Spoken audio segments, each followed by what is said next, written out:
నమస్తే, welcome to defence roundup episode 23. నేను Pawan Sriharsha.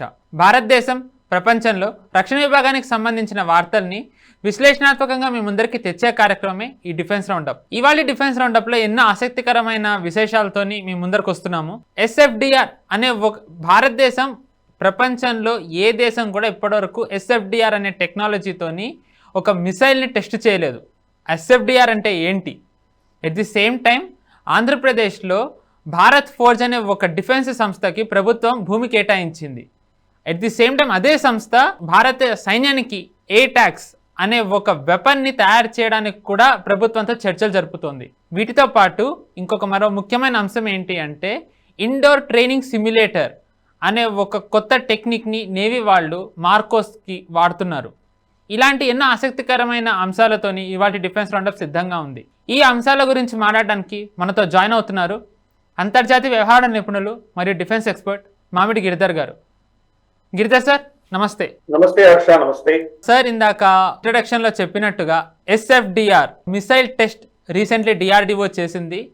Sir, మామూలుగా చెప్పాలంటే 2014 తర్వాత నుంచి మీరు డిఫెన్స్ రౌండప్లో దాదాపుగా ప్రతి ఎపిసోడ్లో మీరు చెప్తూనే ఉన్నారు భారతదేశం చాలా రకరకాల విభాగాల్లో టెస్టులు చేస్తోందని. కానీ ఇది దానికి భిన్నమని అనుకోవచ్చు, ఎందుకంటే ప్రపంచంలో ఇప్పటివరకు ఇలాంటి టెక్నాలజీ ఏ దేశం దగ్గర లేదు అని అంటున్నారు. అసలు ఈ టెక్నాలజీ విశిష్టత ఏంటి సార్?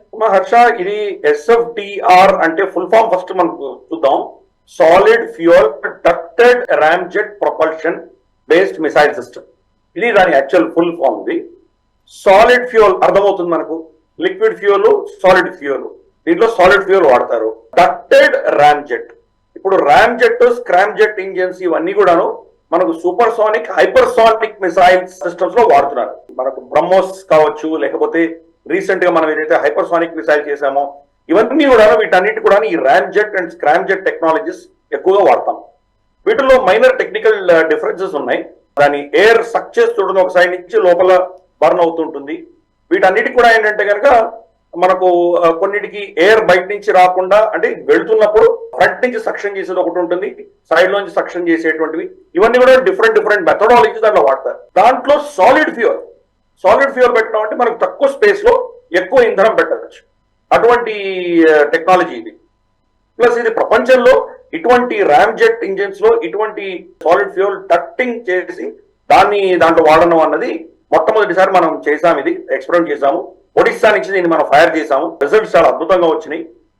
ఇవి రాబోయే రోజుల్లో ఎయిర్ టు ఎయిర్ మిసైల్, మనం ఫ్లైట్ లో వెళ్తున్నప్పుడు రఫైల్ లో కావచ్చు, మిగ్ కావచ్చు, లేకపోతే మనకు సుఖాయ్ కావచ్చు, దాంట్లోంచి ఫైర్ చేసామంటే చాలా ఫాస్ట్ గా వేగంగా వెళ్తున్నటువంటి అస్త్రాలను, అంటే మన శత్రువు నుంచి వస్తున్నటువంటి ఫాస్ట్ మూవింగ్ ఆబ్జెక్ట్స్ ని ఇదే ఛేదించగలదు.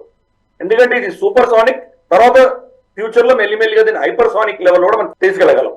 ఇది రేంజెస్ ఇప్పుడు ప్రస్తుతానికి 300 కిలోమీటర్స్ దాకా మనం కొట్టగలుగుతున్నాము.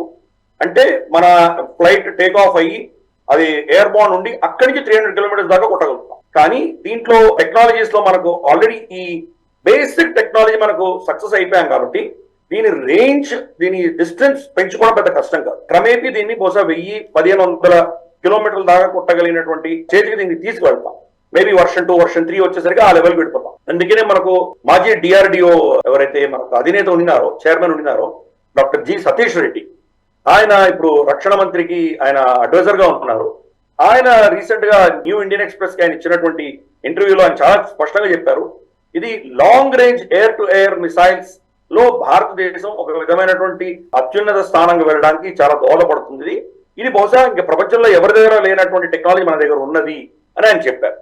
దీంట్లో మనకు తెలుగు వాళ్ళకి చాలా గర్వకారణం ఏంటంటే ఇది DRDL, defence research development laboratories ఏవైతే ఉన్నాయో DRDL భాగ్యనగరంలో ఉన్నటువంటి వీటితోటి, అలాగే మనకు రీసెర్చ్ సెంటర్ ఇమారత్ RCI ఇది కూడా మనకు భాగ్యనగరంలోనే ఉన్నది.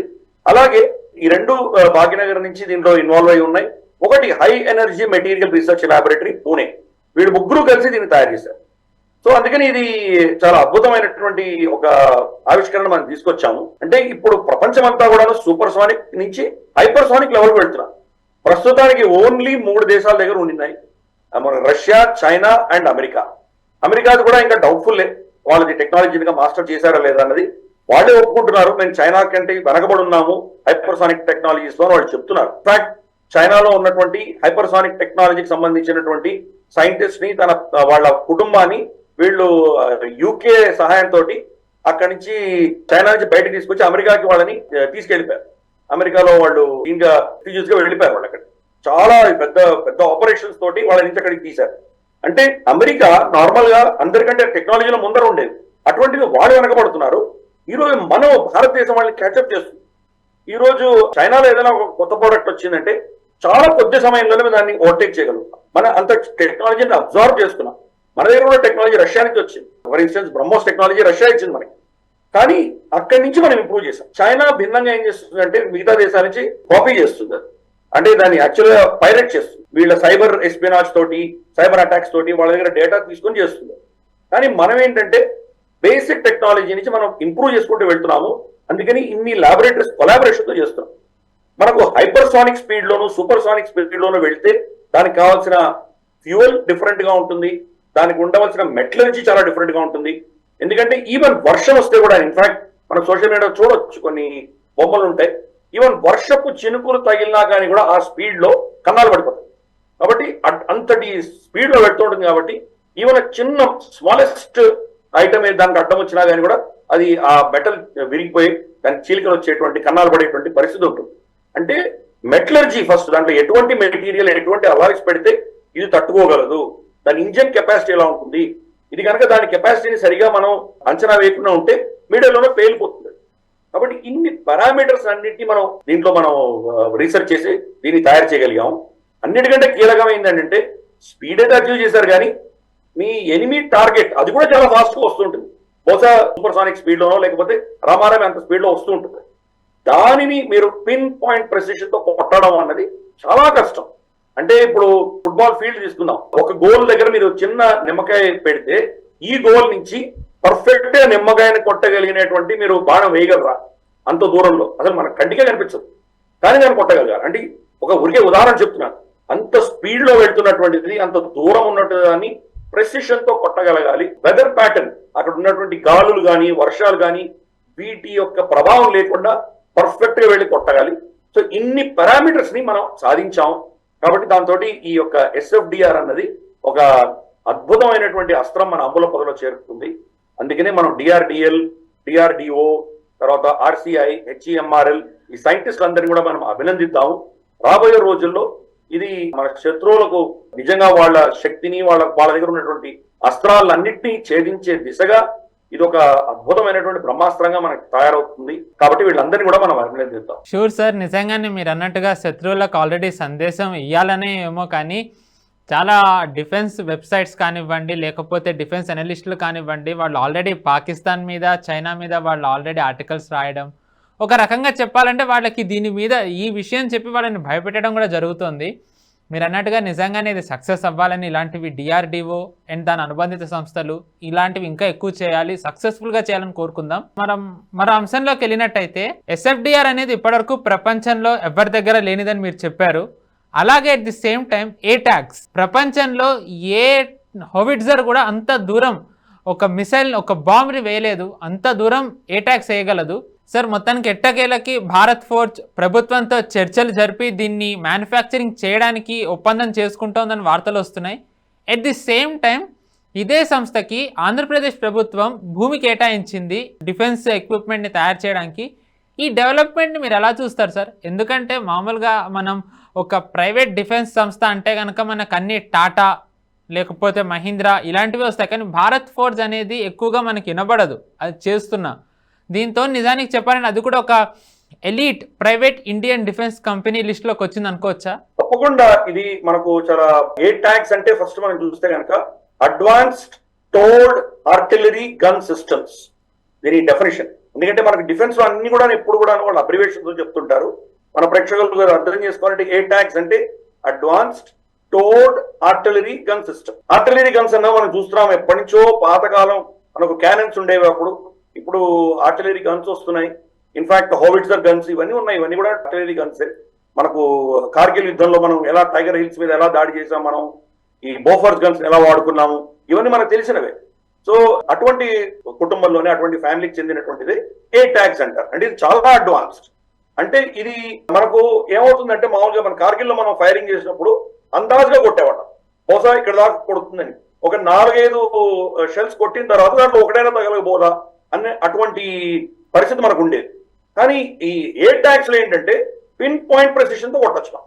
సెకండ్, ఇది మనకు ఇప్పుడు వస్తున్నటువంటి ఎయిర్ ట్యాగ్ టెక్నాలజీ ఇంతవరకు ఎక్కడా వెళ్ళలేని అంత దూరంగా దీన్ని కొట్టగలం, చాలా దూరం దీన్ని ఫైర్ చేయగలం. దాని యొక్క ఫైరింగ్ కెపాసిటీ చాలా అద్భుతంగా ఉంటుంది. ప్లస్ చాలా మొబైల్. మనకు గతంలో మనకు ఈ ఏవైతే టోడ్ ఆర్టిలరీ గన్స్ ఉండినాయో అవి చాలా బరువుగా ఉండేవి, చాలా హెవీగా ఉండేవి. ఎందుకు? దాన్ని రీకాయిల్ కెపాసిటీ, అంటే మనం ఫైర్ చేసినప్పుడు అది వెనక్కి జరుగుతుంది, వెనక్కి ఒక పుష్ బ్యాక్ వస్తుంది. ఆ పుష్ బ్యాక్ తట్టుకునేటువంటి కెపాసిటీ దానికి ఉండాలి, కాబట్టి చాలా బరువుగా ఉండేవి. ఆ వెనక్కి వచ్చినప్పుడు దానికి కావాల్సినటువంటి బరువు దాంట్లో పెట్టేవాళ్ళు, చాలా బరువుగా ఉండేవి. ఇప్పుడు కొత్త కొత్త టెక్నాలజీస్ ఏంటంటే దాని బరువు తగ్గించగలిగారు, దాని రీకాయిల్ ఇంపాక్ట్ కూడా తగ్గించుకోగలిగారు. పర్ఫెక్ట్ గా ఈ ఫైరింగ్ లో ఎక్కడ మిస్ అవ్వకుండా పిన్ పాయింట్ ప్రెషర్ కొట్టగలిగినటువంటి టెక్నాలజీస్ దీంట్లో ఉన్నాయి. ప్లస్ ఇదేంటంటే ఇప్పుడు శాటిలైట్ టెక్నాలజీ తోటి, జీపీఎస్ తోటి వీటితో అనుసంధానం చేసి, ఇన్ఫాక్ట్ కంప్యూటర్ కి అనుసంధానం చేసి దీన్ని ఫైర్ చేయొచ్చు. క్రమేపీ ఇవన్నీ కూడా మనిషి ఇన్వాల్వ్మెంట్ తగ్గించుకుంటూ టెక్నాలజీ పరంగా చేసేటువంటి పరిస్థితి మనం చూస్తున్నాం మనం. అందుకని ఎయిర్ ట్యాగ్స్ అనేది చాలా అడ్వాన్స్డ్ గన్స్. ఇవి మనకు ఇంతవరకు చేసిన యుద్ధాల మనం వాడుతున్నటువంటి గన్స్ పోల్చి చూస్తే చాలా చాలా అడ్వాన్స్. ఇవి మనకు భారత్ ఫోర్జ్ ఒక ప్రైవేట్ కంపెనీ, వాళ్ళు దీన్ని తయారు చేయడానికి సిద్ధపడ్డారు. టెక్నాలజీ వాళ్ళ దగ్గర ఉన్నది, డిఆర్డిఓ ఇచ్చింది, ఇతరత్ర కూడా వాళ్ళు పార్ట్నర్షిప్ తో పెట్టుకొని వాళ్ళు తీసుకున్నారు. వీళ్ళు దీని మ్యానుఫ్యాక్చరింగ్ అన్నది మన ఆంధ్రప్రదేశ్ లో మడకసీరా దగ్గర ఒక చిన్న గ్రామంలో వాళ్ళకి ఆంధ్రప్రదేశ్ ప్రభుత్వం 1000 ఎకరాలు అలాట్ చేశారు. ఇంకా కావాలంటే ఇంకొక 500 ఎకరాలు కూడా మీకు ఇస్తామని చెప్పారు.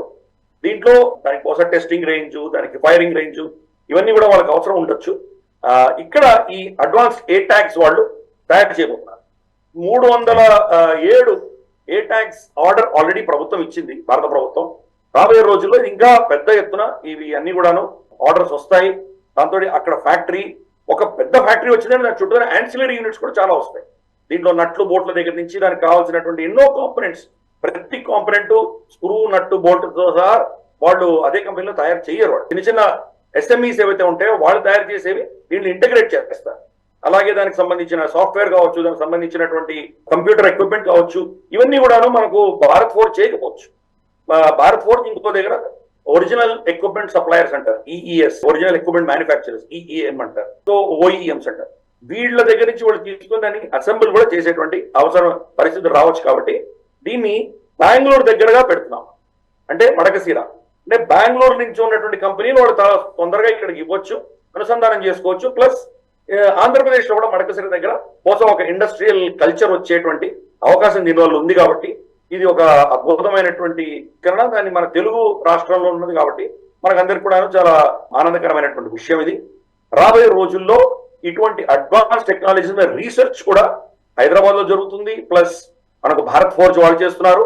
ప్లస్ ఈ మ్యానుఫ్యాక్చరింగ్ ఫెసిలిటీ అనేది ఒకటి వచ్చిన తర్వాత రాబోయే రోజుల్లో దాన్ని నిజంగా సెకండ్ లెవెల్, థర్డ్ లెవెల్ తీసుకువెళ్ళి ఇంకా మన సైన్యానికి బలం చేకూర్చే దిశగా కొత్త కొత్త ఆవిష్కరణలు చేస్తారు అని వాళ్ళని అభినందిద్దాం. రైట్ సార్, మరో అంశంలో కనుక వెళ్ళినట్టయితే జొరావర్ ట్యాంక్ సార్, దీని గురించి వెపన్ విభాగంలో మీరు ఎప్పుడో చెప్పారు. దీని గురించి వచ్చిన అప్డేట్స్ని న్యూస్ రూపంలో డిఫెన్స్ రౌండప్లో చెప్పారు. లేటెస్ట్లీ జొరావర్ ట్యాంక్ హై ఆల్టిట్యూడ్లో పరీక్షలు జరిపారని, ఆ రిజల్ట్ కూడా చాలా సాటిస్ఫాక్టరీగా ఉందని అంటున్నారు. సార్, నిజంగానే ఈ జొరావర్ ట్యాంక్ అనేది మన ఆర్మీ కానివ్వండి, డిఆర్డిఓ కానివ్వండి, వాళ్ళ పట్టుదలకి ఇది ఒక ఉదాహరణ కింద చెప్పచ్చా? రికార్డ్ టైంలో దీన్ని డిజైన్ చేయడం, దీన్ని మ్యానుఫ్యాక్చర్ చేయడం, టెస్టులు చేయడం, ఇండక్షన్కి కూడా రెడీగా ఉంది. ఇది నిజానికి చెప్పాలంటే ఇది ఒక రికార్డ్ అని చెప్పచ్చా సార్? లద్దాఖ్ లాంటి ప్రాంతంలో మనకు ఇక్కడంతా పెద్ద డెసర్ట్, అక్కడ మనం హెవీ ట్యాంక్స్ తీసుకెళ్ళామంటే అక్కడ ఉన్నటువంటి మట్టిలో కూరుకుపోయి దాన్ని ఇరుక్కుపోయేటువంటి ప్రమాదం ఉన్నది. కాబట్టి లైట్ గా ఉండాలి. ప్లస్ అక్కడ ఎక్కడ కావాలంటే ఆ టెరైన్ లోకి తీసుకువెళ్ళగలిగినటువంటి కెపాసిటీ ఉన్నటువంటి ట్యాంకులు మనకు కావాలి. అందుకనే అదే పంతాలో మనం జొరావర్ అన్న పేరిట మనం ట్యాంకులు తయారు చేసుకుంటున్నాము. దీనికి ఎల్ఎన్టీ, దీంట్లో మేక్ ఇన్ ఇండియా ఇనిషియేటివ్ లో వాళ్ళు కూడా దీంట్లో భాగస్వామ్యం పంచుకుంటున్నారు. డిఆర్డిఓ ఇచ్చిన టెక్నాలజీ దీంతో చేసినటువంటి జొరావర్ ట్యాంకులు ప్రస్తుతానికి లద్దాఖ్ లో దాన్ని టెస్టింగ్ చేస్తున్నారు. దీంట్లో చాలా అక్కడ టెరైన్ చాలా భిన్నంగా ఉంటుంది. కొన్ని దగ్గర మనకు శాండ్ డ్యూన్స్ ఉంటాయి, కొంత దగ్గర రగెడ్ ఇది ఉంటుంది, రాళ్ల ఏరియా ఉంటుంది. కాబట్టి డిఫరెంట్ సర్కమ్స్టాన్సెస్ లో దీన్ని ఎలా తీసుకెళ్ళగలము, ఎల్ఏసి అన్నది నార్మల్ గా ఏమవుతుందంటే మనకి ఎల్ఏసి అంతా కూడా హై వాటర్ షెడ్ పాయింట్, దాని ఆధారంగా మనకి ఎల్ఏసి వేసుకున్నాం.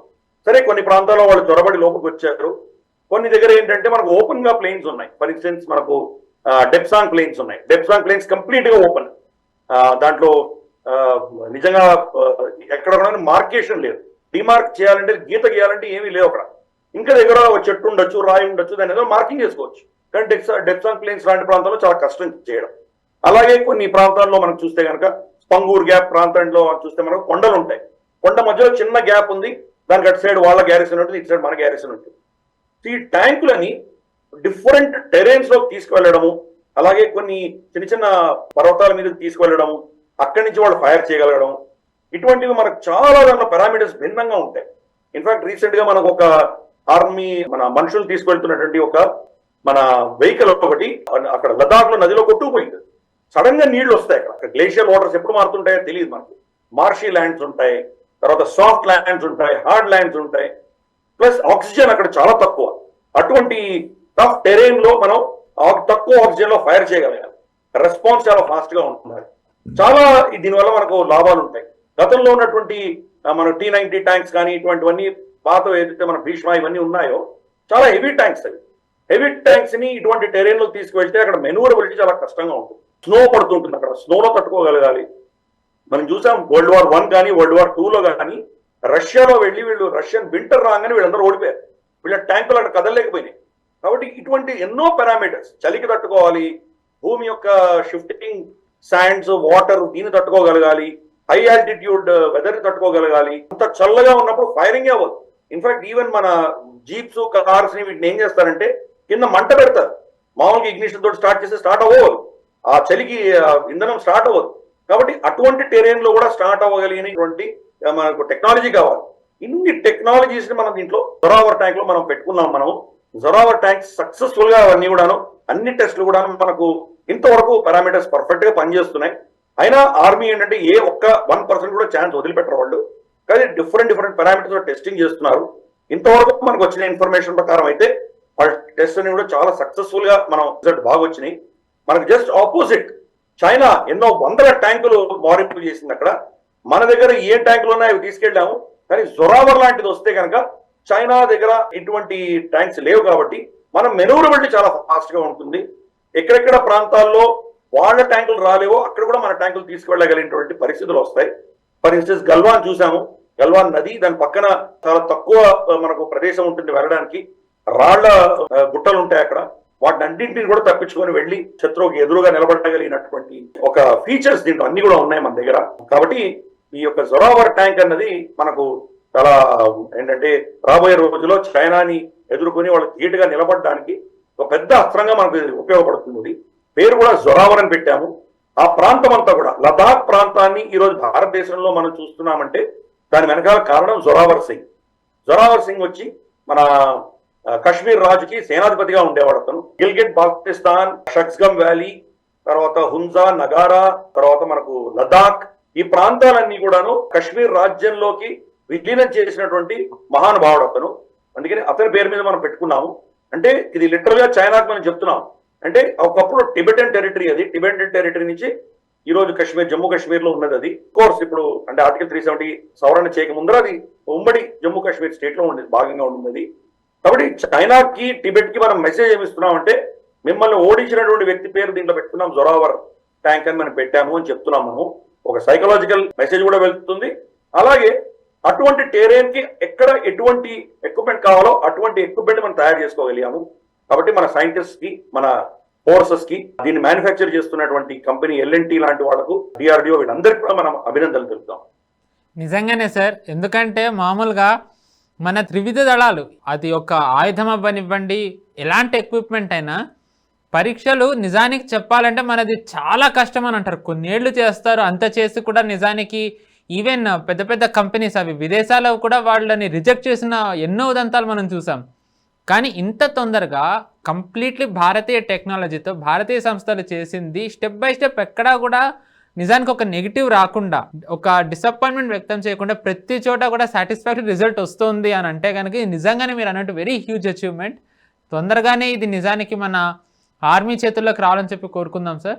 రైట్ సార్, మరి అంశంలోకి వెళ్ళినట్టయితే గనక సార్, మార్కోస్ అంటే ఇండియన్ నేవీ స్పెషల్ ఫోర్సెస్ ఏదైతే ఉందో వాళ్ళ కోసం ఒక ట్రైనింగ్ది క్యాంప్ అంటే ఒక ట్రైనింగ్ స్కూల్ని తయారు చేస్తున్నారని అంటున్నారు. దీని గురించి మనం వచ్చే డిఫెన్స్ రౌండ్ అప్లో మాట్లాడుకుందాం. బట్ ఆ స్కూల్లో ఒక ఆస్పెక్ట్ ఏంటి అంటే ఇండోర్ ట్రైనింగ్ సిమ్యులేటర్స్ అనే ఒక బ్రాంచ్ వాళ్ళకి ఓపెన్ చేశారు.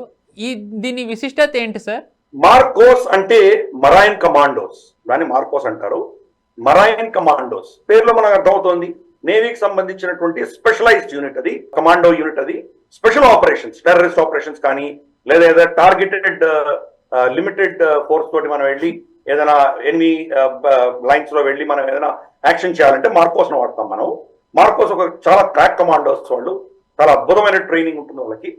అటువంటి వాళ్ళకి ఇంకా మనం శక్తిని పెంచే దిశగా కార్వార్ ప్రాంతంలో, కర్ణాటక కార్వార్ ప్రాంతంలో ఒక indoor firing range with firing simulator complex ఒకటి మనం తయారు చేయబోతున్నాము. దాని పేరే అర్థమవుతోంది, ఇండోర్ ఫైరింగ్ రేంజ్. అంటే బయట బహిర్గతంగా కాకుండా క్లోజ్డ్ ఏరియాలో ఫైరింగ్ చేస్తారు. అలాగే ఫైరింగ్ సిమ్యులేటర్ కాంప్లెక్స్ అంటే డిఫరెంట్ కండిషన్స్ సిమ్యులేట్ చేస్తుంది. మనకు ఎలాగైతే కంప్యూటర్ గేమ్స్ లో మనం చూస్తామో, ఏదో కొండలు వస్తాయి, రోడ్లు వస్తాయి, నది వస్తుంది, వాగు వస్తుంది, చెట్లు వస్తాయి, అడవులు వస్తాయి, ఇంకేవో అడ్డాలు వస్తాయి, బిల్డింగ్స్ వస్తాయి, వీటన్నిటి ఎలా తప్పించుకొని వెళ్ళి అటాక్ చేయాలి మనం ఏదైతే మనం దీంట్లో చూస్తామో, కంప్యూటర్ సిమ్యులేషన్ బాగానే ఉంటుంది, పిల్లలు ఆడుకున్నట్టు బాగానే ఉంటుంది. కానీ రియల్ లైఫ్ లో ఇటువంటి అడ్డంకులు వస్తే ఏం చేయాలి? సో ఈ ఫైరింగ్ సిమ్యులేటర్ కూడా మీరు ఫైరింగ్ చేస్తున్నప్పుడు దాని పారామీటర్స్ అన్నిటి కూడా మీకు సిమ్యులేషన్ వస్తుంది. ఆ సిమ్యులేట్ చేస్తున్నటువంటి సిచ్యువేషన్ లో వీళ్ళ ఫైరింగ్ కానీ, వీళ్ళ టార్గెట్ కానీ, ఏవైతే వీళ్ళు ప్లాన్ చేశారో ఆ ప్లాన్స్ కరెక్ట్ గా వెళ్తున్నాయా లేదా అనడానికి మనకు అక్కడ కంప్లీట్ కాంప్లెక్స్ అంతా కూడాను ఎలా డిజైన్ చేయబడిందంటే మోడర్న్ టెక్నాలజీ తోటి ఈ మార్కోస్ ట్రైనింగ్ కి సంబంధించి వాళ్లకు లేటెస్ట్, లేకపోతే మనం ఎక్కడో రష్యాలోనో యుఎస్ లోనో పోయి ట్రైనింగ్ తీసుకోవాల్సి వచ్చేది. వీళ్ళకి కాకుండా వీళ్ళకి స్వయాన వీళ్ళకు అటువంటి సిచ్యువేషన్స్ అక్కడ కల్పించి సిమ్యులేట్ చేసి వీళ్లకు సహాయం చేసి నిజంగా యుద్ధంలో ఎలా ఉంటుందో అటువంటి పరిస్థితులను అక్కడ కల్పించి వీళ్ళకు ట్రైనింగ్ ఇస్తారు. కాబట్టి ఇది రేపటి రోజు మనం కనుక మౌంటైన్ వార్ఫేర్ చేయాలి, లేదా ఏదో షిప్ లో వెళ్ళి వీళ్ళు పైరట్ షిప్ లో వెళ్ళి వీళ్ళు యాక్షన్ చేయాలి, అది సిమ్యులేట్ అవుతుంది అనమాట. టెర్రరిస్ట్ ఎక్కడి నుంచైనా రావచ్చు. అంటే ఆ మరైన్ కమాండోకి ఏమీ తెలియకుండా అతను వెళ్తాడు. తను ఫైరింగ్ అన్నప్పుడు ఏమవుతుంది, అది దాన్ని ఎలా తప్పించుకోవాలి, దాన్ని ఎలా కౌంటర్ చేయాలి, ఎక్కడ పొటెన్షియల్ థ్రెట్ ఉంటుంది, దాన్ని ఎలా పర్సీవ్ చేయాలి, ఇటువంటివన్నీ కూడాను వాళ్ళకు పారామీటర్స్ ఉంటాయి. ఆ పారామీటర్స్ ఆధారంగా వీళ్ళు ఫైరింగ్ నేర్చుకోవాలి. అందుకని ఇది చాలా అద్భుతమైనటువంటి ఒక స్టెప్. ఇది మనకేంటంటే మనం చూస్తే ప్రభుత్వంలో అస్త్రశస్త్రాలు తయారు చేయడానికి కావాల్సినటువంటి టెక్నాలజీ డిఆర్డిఓ లాంటివి చేస్తున్నాయి. ట్రైనింగ్ ఇప్పుడు మనం చెప్తున్నటువంటి సిమ్యులేటర్ కాంప్లెక్స్ లాంటివి వాళ్ళకి ట్రైనింగ్ ఇచ్చేటువంటివి వస్తున్నాయి. అలాగే లాజిస్టిక్స్ సంబంధించి ప్రభుత్వం చాలా ఇన్వెస్ట్ చేస్తుంది. మనం చూసాం, మనకు సముద్రంలో ఉన్నటువంటి నేవీకి మన కార్వెట్స్, ఫ్రిగేట్స్, డిస్ట్రాయర్స్ ఇవన్నీ కూడా సముద్రంలో ఉంటాయి. వాళ్ళకి మళ్ళీ ఫుడ్, ఆయిల్, అమ్యునిషన్ ఇవన్నీ రెప్లెనిష్ చేయడానికి మళ్ళీ వాళ్ళకి కొత్తగా ఇవన్నీ ఇవ్వడానికి కోసం అని చెప్పేసి సప్లై షిప్లు మనం తయారు చేసుకుంటున్నాం. గతంలో సప్లై షిప్లు కూడా మనం ఇంపోర్ట్ చేసుకునేవాళ్ళం. ఇలాగే ఎన్నో అంశాలలో మనం కాన్సన్ట్రేట్ చేస్తున్నాం. అంటే ఒక సైనికుడు కన్ను పట్టుకొని ముందర యుద్ధం చేస్తున్నాడంటే తన వెనకాల చాలా ఉండాలి, ఇన్ఫ్రాస్ట్రక్చర్ ఉండాలి, తనకి ట్రైనింగ్ బాగా ఉండాలి, ఇవన్నీ బ్యాక్ అండ్ అన్ని సపోర్ట్ ఉంటే కానీ అతను గెలవలేడు. ఫర్ ఇన్స్టెన్స్ నాకు జొరావర్ సింగ్ గురించి మాట్లాడాం. మనం జొరావర్ సింగ్ నిజంగా కైలాష్ మానసరోవరం మళ్ళీ వెనక్కి తీసుకుందామని బయలుదేరాడు పాపం ఆయన లదాఖ్ నుంచి. అన్ఫార్చునేట్ గా ఏమైందంటే ఆయనకు వెనక నుంచి సప్లై లైన్స్ కట్ అయిపోయినాయి. సప్లై లైన్స్ కట్ అయిపోగానే ఎక్కడో టిబెట్ మధ్యలో ఉండగా టిబెటన్ సైన్యం ఆయనకు సప్లైని కట్ చేసేసి సప్లై లేక చనిపోయాడు ఆయన. లేకపోతే ఆయన ఎన్నో విజయాలు సాధించినటువంటి వ్యక్తి. యుద్ధం అన్నది మనకి ఎంత నైపుణ్యం ఉన్నా మన చుట్టూతన సైనికుడి చుట్టూతన ఎంత ఎన్వైరన్మెంట్ తనని సహాయం చేస్తోందన్న ఆధారంగానే గెలుపో ఓటమో అన్నది నిర్ణయం. అందుకని అటువంటి పంథాలోనే ఈ ఇండోర్ ఫైరింగ్ రేంజ్ అనేది చాలా చాలా క్రూషియల్. ఇది వీటిల్లో మనకు అత్యాధునికమైనటువంటి టెక్నాలజీ దాంట్లో వాడబోతున్నాము. మన సైనికులకు అంటే ఇప్పుడు మార్కోస్ కి ట్రైనింగ్ ఇస్తున్నాం, రేపటి రోజు దాన్ని ఇంకా కూడా ఎక్స్టెండ్ చేయొచ్చు. మనం ఇటువంటివి ఇంకా 1-2 కాంప్లెక్స్లు రావాలి. కొన్ని స్పెషలైజ్డ్ కండిషన్స్ లో మనం ఎలా దాన్ని తట్టుకోగలగాలి అన్నటువంటివి మన కెపాసిటీ బిల్డింగ్ కోసం ఈ కాన్సన్ట్రేట్ చేస్తున్నాం మనము. కాబట్టి వివిధ రంగాలలో ప్రభుత్వము, మన సైన్యము, సైంటిస్టులు పనిచేస్తున్నారు. ఆత్మ నిర్భరత పెంచుకోవడానికి, దేశ రక్షణ కోసం చేస్తున్నారు. కాబట్టి దీన్ని మనం స్వాగతిద్దాము. ఇది కంప్లీట్ గా ఎస్టాబ్లిష్ అయిన తర్వాత బహుశా మనమే చాలా మన మీద ఆధారపడిన దేశాలకు మనం కూడా ట్రైనింగ్ ఇచ్చేటువంటి పరిస్థితి మనకు కూడా వస్తుంది. అంటే ఈ రోజు ఒక డిఫెన్స్ పరిస్థితుల్లో ఆర్మీ నేవీ మన సెక్యూరిటీ పరిస్థితుల్లో ఒక ఉన్నత స్థాయికి వెళ్లే దిశగా ఆ ప్రయాణంలో ఇది ఒక కీలకమైన మెట్టుగా నేను భావిస్తాను. సార్, మరో అంశంలోకి వెళ్ళినట్టయితే మన త్రివిధ దళాలకి ముఖ్యంగా చెప్పాలంటే ఇండియన్ నేవీకి చెప్పాలంటే ఒక రకంగా డిఫెన్స్ మినిస్ట్రీ న్యూ ఇయర్ విషెస్తో పాటు ఒక పెద్ద గిఫ్ట్సే ఇచ్చిందని చెప్పాలి. డిఫెన్స్ అక్విజిషన్ కౌన్సిల్ కిందటి నెల డిసెంబర్లో 5 ఆస్పెక్ట్స్ క్లియర్ చేసింది. అంటే 5 ప్రపోజల్స్ ఏవైతే పంపారో ఆ ప్రపోజల్స్ ఏంటి, దాని ద్వారా ఈ త్రివిధ దళాలకి ఎలా ఉపయోగపడుతుంది, దీన్ని మీరు ఎలా చూస్తారు సార్? అంటే ఇవే ఎందుకు ఇచ్చారు? అంటే ఇప్పుడు కరెంట్లో ఉన్న జియో పొలిటికల్ ఆస్పెక్ట్స్కి దీనికి ఏమైనా సంబంధం ఉందా? దీన్ని ఎలా చూస్తారు? మనకు ఈరోజు అఫీషియల్ గా చైనా యొక్క navy fleet American navy fleet కంటే పెద్ద ఫ్లీట్ గా తయారైంది. వాళ్ళ దగ్గర అన్ని షిప్పులు ఉన్నాయి. అమెరికన్ ఫ్లీట్ కంటే ఎక్కువ షిప్పులు చైనా దగ్గర ఉన్నాయి. చైనా ఇప్పుడు ప్రస్తుతానికి America, Taiwan, Japan, Korea, Philippines వీళ్ళతో గొడవలు పడుతూ సముద్రం వాళ్లకు మనకు సముద్రం సరిహద్దు లేదు చైనా. కాబట్టి వాళ్ళ సరిహద్దులో ఉన్న దేశాలను బెదిరిస్తూ అక్కడ వాళ్ళ ఆధిపత్యం చలాయించే దిశగా వాళ్ళు సౌత్ చైనా సీ, తర్వాత మనకు జపాన్ సీ, టైవాన్ స్ట్రేట్ ఇక్కడంతా వాళ్ళ యొక్క ఆధిపత్యం స్థాపించుకునే దిశగా వాళ్ళ ప్రయత్నాలు చేస్తున్నారు. ఒకసారి అక్కడ వాళ్ళు టైవాన్ ని టేక్ ఓవర్ చేసి సెకండ్ చైనా ఆఫ్ ఐలాండ్స్ కూడా వాళ్ళు ఛేదించగలిగితే అది ఎక్కువ కాలం పట్టదు. ఎందుకంటే ఆల్రెడీ సోలమన్ ఐలాండ్స్ వాళ్ళ చేతికి వచ్చేసి ఇంకో 2-3 ఐలాండ్స్ వచ్చినాయంటే వాళ్ళకు కంప్లీట్ ఓపెన్ సీ దొరుకుతుంది. వాళ్ళకి ఇప్పటికే వాళ్ళ దగ్గర బాంబర్స్, వాళ్ళ దగ్గర చాలా అక్కడ ఉన్నటువంటి అమెరికన్ స్థావరాలు ఉన్నాయో వాటిని టార్గెట్ చేయగలిగినటువంటి కెపాసిటీ ఈరోజు చైనా పెంచుకుంటారు. కాబట్టి ఈ పరిస్థితులలో ఒక్కసారి అక్కడ ఒక విధమైనటువంటి డామినెన్స్ వచ్చిందంటే ఇమ్మీడియట్ నెక్స్ట్ ఇండియన్ ఓషన్ మీద పడతారు. వాళ్ళు మన సముద్రాల మీద వాళ్ళు ఫోకస్ పెట్టబోతారు. వాళ్ళకి ఇప్పటి వరకు వాళ్ళ ఎయిర్ క్రాఫ్ట్ క్యారియర్స్ ఇంకా ఇక్కడికి రాలేదు, కానీ క్రమేపీ ఇక్కడ కూడా రావడం మొదలు పెడతారు. సో దానికి అంత పరిస్థితి రాకముందరే మన కెపాసిటీ బిల్డింగ్ మనం చేసుకోవాలి అన్న దిశగా ప్రభుత్వం ఈ రోజు నేవీ మీద చాలా ఫోకస్ పెడుతోంది. మనం కూడా డిఫెన్స్ రౌండప్ లో గత 3-4 నెలలుగా చాలా అంశాలు నేవీకి సంబంధించి మాట్లాడాము. ఇప్పుడు కూడా ఇంతకంటే ముందర మాట్లాడిన అంశం కూడా మనకు మార్కోస్ ట్రైనింగ్ గురించే మాట్లాడాము మనము. కాబట్టి నేవీ యొక్క కెపాసిటీ ఏంటో మనం డెమాన్స్ట్రేట్ చేయగలిగాం. ఆల్రెడీ మనకు యమన్ దగ్గర మనం డిప్లాయ్ చేసాం, 10 షిప్లను డిప్లాయ్ చేశాము.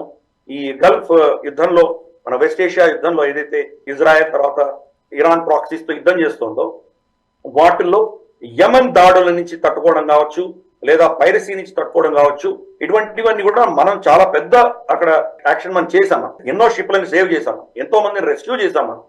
ఇన్ఫాక్ట్ చైనా వాళ్ళ జిబోటీ బేస్ పెట్టుకొని కూడా వాళ్ళు ఏం చేయలేకపోయారు.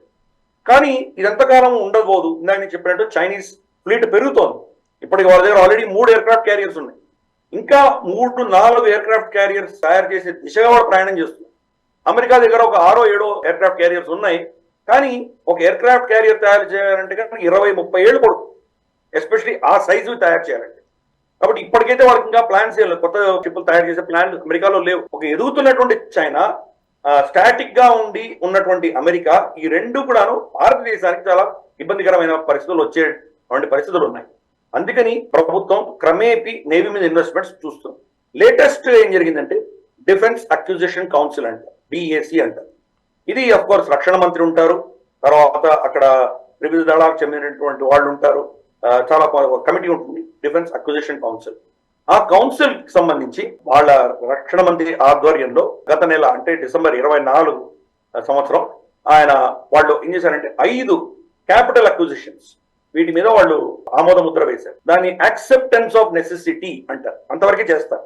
అంటే అవును నేవీకి ఇవి కావాలి, మేము దీనికి ఒప్పుకుంటున్నాము ఇంత బడ్జెట్ కి అని వాళ్ళు చెప్తారు. తర్వాత వీళ్ళు వెళ్ళి టెక్నికల్ ఇష్యూస్ కానీ లేదా దానికి సంబంధించిన కమర్షియల్ ఇష్యూస్ కానీ ఇవన్నీ కూడా నెగోసియేషన్స్ తర్వాత చేసుకుంటారు. సపోజ్ ఎయిర్ ఫోర్స్ కి ఏదో 87 ఎయిర్ క్రాఫ్ట్ కావాలి అంటారు. 87 ఎయిర్ క్రాఫ్ట్స్ ఎవరు దగ్గర కొంటారు? రఫైల్ దగ్గర కొంటారా, లేకపోతే మీరు యూరోజెట్ దగ్గర కొంటారా, అమెరికన్ F-16 కొంటారా? అది నేవీ తర్వాత డిస్కస్ చేస్తుంది. కానీ ఈ ఎయిర్ క్రాఫ్ట్స్ కావాలి అన్నది వాళ్ళు ఒప్పుకుంటున్నారు. అలాగే నేవీలో 5 అంశాలు వీళ్ళు ఒప్పుకున్నారు డిఫెన్స్ అక్విజిషన్ కౌన్సిల్. మొట్టమొదటిది ఏంటంటే 31 new water jet fast attack crafts. అంటే new water jet fast attack crafts. ఇవి కోస్ట్ కి చాలా దగ్గరగా ఇవి పనిచేస్తాయి. ఇవి బేసిక్ గా యాంటీ పైరసీ, తర్వాత రెస్క్యూ అండ్ సర్చ్ ఆపరేషన్స్. మనం చూస్తాం ఈ డిజాస్టర్ ఏదో సైక్లోన్లు వస్తాయి, తుఫాన్లు వస్తాయి, చాలా మంది కొట్టుకుపోతారు, లేదా బోట్లు డ్యామేజ్ అవుతాయి, వాళ్ళు చనిపోతుంటారు, లేదా సముద్రంలోకి వెళ్ళిపోతుంటారు, వాళ్ళని రెస్క్యూ చేయాలి. ఫర్ ఇన్స్టెన్స్ ముంబైలో జరిగింది రీసెంట్ గా ఘటన చూసాం మనం. చిన్న బోట్ ఒక ప్యాసింజర్ షిప్ తో కొలైడ్ అయ్యి ఎలిఫెంటా కేవ్స్ వెళ్తున్న దాంతో ఢీకొని చాలా మంది చనిపోయారు దాంట్లో. సో అటువంటిప్పుడు ర్యాపిడ్ అంటే చాలా తొందరగా వెళ్ళి దాన్ని వాళ్ళని రక్షించి వాళ్ళని తీసుకురాగలిగినటువంటి పరిస్థితి కోసం నేను వాడుకుంటున్నాను. దానిలో 31 ఇటువంటి ఫాస్ట్ మూవింగ్ అటాక్ క్రాఫ్ట్స్ అంటే ఇది అటాక్. పైరసీ ఏం చేస్తారంటే వాళ్ళు 5-6 మంది మాత్రమే పైరట్స్ ఉంటారు, చాలా ఫాస్ట్ గా వెళ్తున్నట్టు బోట్స్ లో వస్తారు. మన పెద్ద పెద్ద షిప్లు ఏవైతే ఉంటాయో ఎయిర్ క్రాఫ్ట్ క్యారియర్లు కానీ మన కార్వెట్స్ ఇవన్నీ కూడాను అవి వెళ్ళి వాళ్ళని చేసి పట్టుకోవడం చాలా కష్టం. వాళ్ళు వెళ్తున్నంత స్పీడ్ వేగంగా వీళ్ళు కూడా వెళ్ళగలరు. కాబట్టి ఫాస్ట్ అటాక్ క్రాఫ్ట్స్ వాళ్ళని ఛేదించి వాళ్ళని పట్టుకుని అటాక్ చేయగలిగినవి మనం వాడుకుంటున్నాం. ఎస్పెషల్లీ ఇది మనకి ఎక్కడ అవసరం ఉంటుందంటే మన లక్షద్వీప్ ఐలాండ్స్ కానీ లేదా అండమాన్ నికోబార్ ఐలాండ్స్ కానీ. ఎందుకంటే ఇక్కడ పైరట్స్ వచ్చి వాళ్ళు తలదాచుకునేటువంటి అవకాశాలు ఎక్కువగా ఉన్నాయి. రీసెంట్ గా మనం చూసాం, మియన్మార్, అండమాన్ నికోబార్ ఐలాండ్స్, తర్వాత బంగ్లాదేశ్, ఈ యొక్క 3 ట్రై జంక్షన్స్ లో ఈ 3 దగ్గరగా ఆ మధ్యలో ఉన్నటువంటి ప్రాంతం సముద్రంలో మన వాళ్ళు లార్జెస్ట్ డ్రగ్ హాల్ పట్టుకున్నాం మనం. కాబట్టి పైరట్స్ వాళ్ళు ఏమేమి తీసుకువెళ్తారో మనకు తెలియదు. డ్రగ్స్ కావచ్చు, హ్యూమన్ స్మగ్లింగ్ కావచ్చు, లేదా మనకు అస్త్రాలు కావచ్చు, ఇటువంటివన్నీ వాళ్ళు తీసుకెళ్తే కానీ వాళ్ళని అటాక్ చేసి వాళ్ళని అరెస్ట్ చేయడమో లేకపోతే వాళ్ళని డిస్ట్రాయ్ చేయడం లాంటివి చేయడానికి చాలా ఉపయోగపడతాయి. అవి 31 మనకు new water jet fast attack crafts ఈ యొక్క అక్విజిషన్ లో అప్రూవల్ అయింది. రెండవది మనం చూసామంటే 120 ఫాస్ట్ ఇంటర్సెప్టర్ క్రాఫ్ట్స్. ఇది కొద్దిగా అంటే మరీ సముద్ర తీరం కాకుండా ఇంకొంచెం దూరంలో వెళ్ళేటువంటి శక్తి ఉన్నటువంటిది. అఫ్ కోర్స్ ఇక్కడ కూడా ఈ 2 కూడా ఇందాక ఫస్ట్ చెప్పింది తర్వాత ఇప్పుడు వాళ్ళు అప్రూవల్ ఇచ్చినటువంటి మనకు ఫాస్ట్ ఇంటర్సెప్టర్ క్రాఫ్ట్స్, ఇవి కూడా ఈ 2 కూడాను షాలో వాటర్స్ లో పనిచేస్తాయి. అంటే ఎక్కువ డెప్త్ లేనటువంటి సముద్రం మన సీ కోస్ట్ దగ్గరగా ఉన్నటువంటి వాటిలో పనిచేస్తాయి.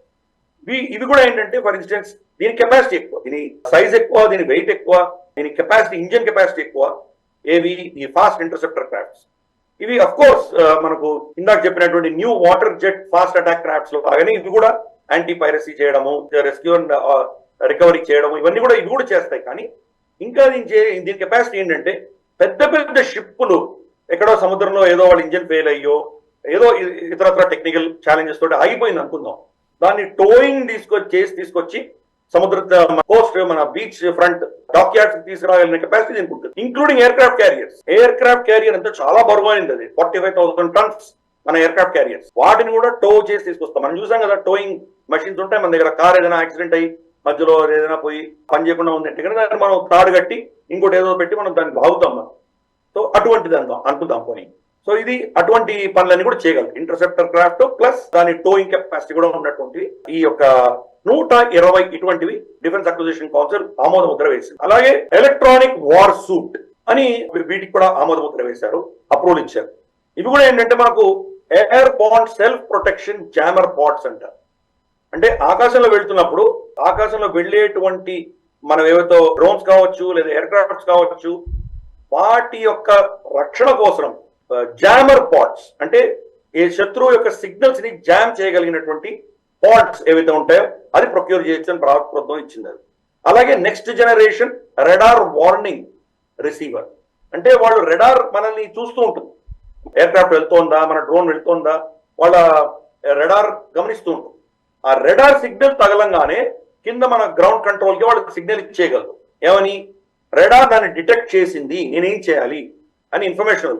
డిటెక్ట్ చేసినా పర్వాలేదు నువ్వు ముందుకు వెళ్ళు అని ఇన్స్ట్రక్షన్ ఇవ్వచ్చు, లేదా వెనక్కి రమ్మని చెప్పచ్చు, లేదా యాంటీ రెడార్ ఈ యొక్క జామింగ్ పాడ్స్ ని మీరు యాక్టివేట్ చేయమని చెప్పచ్చు.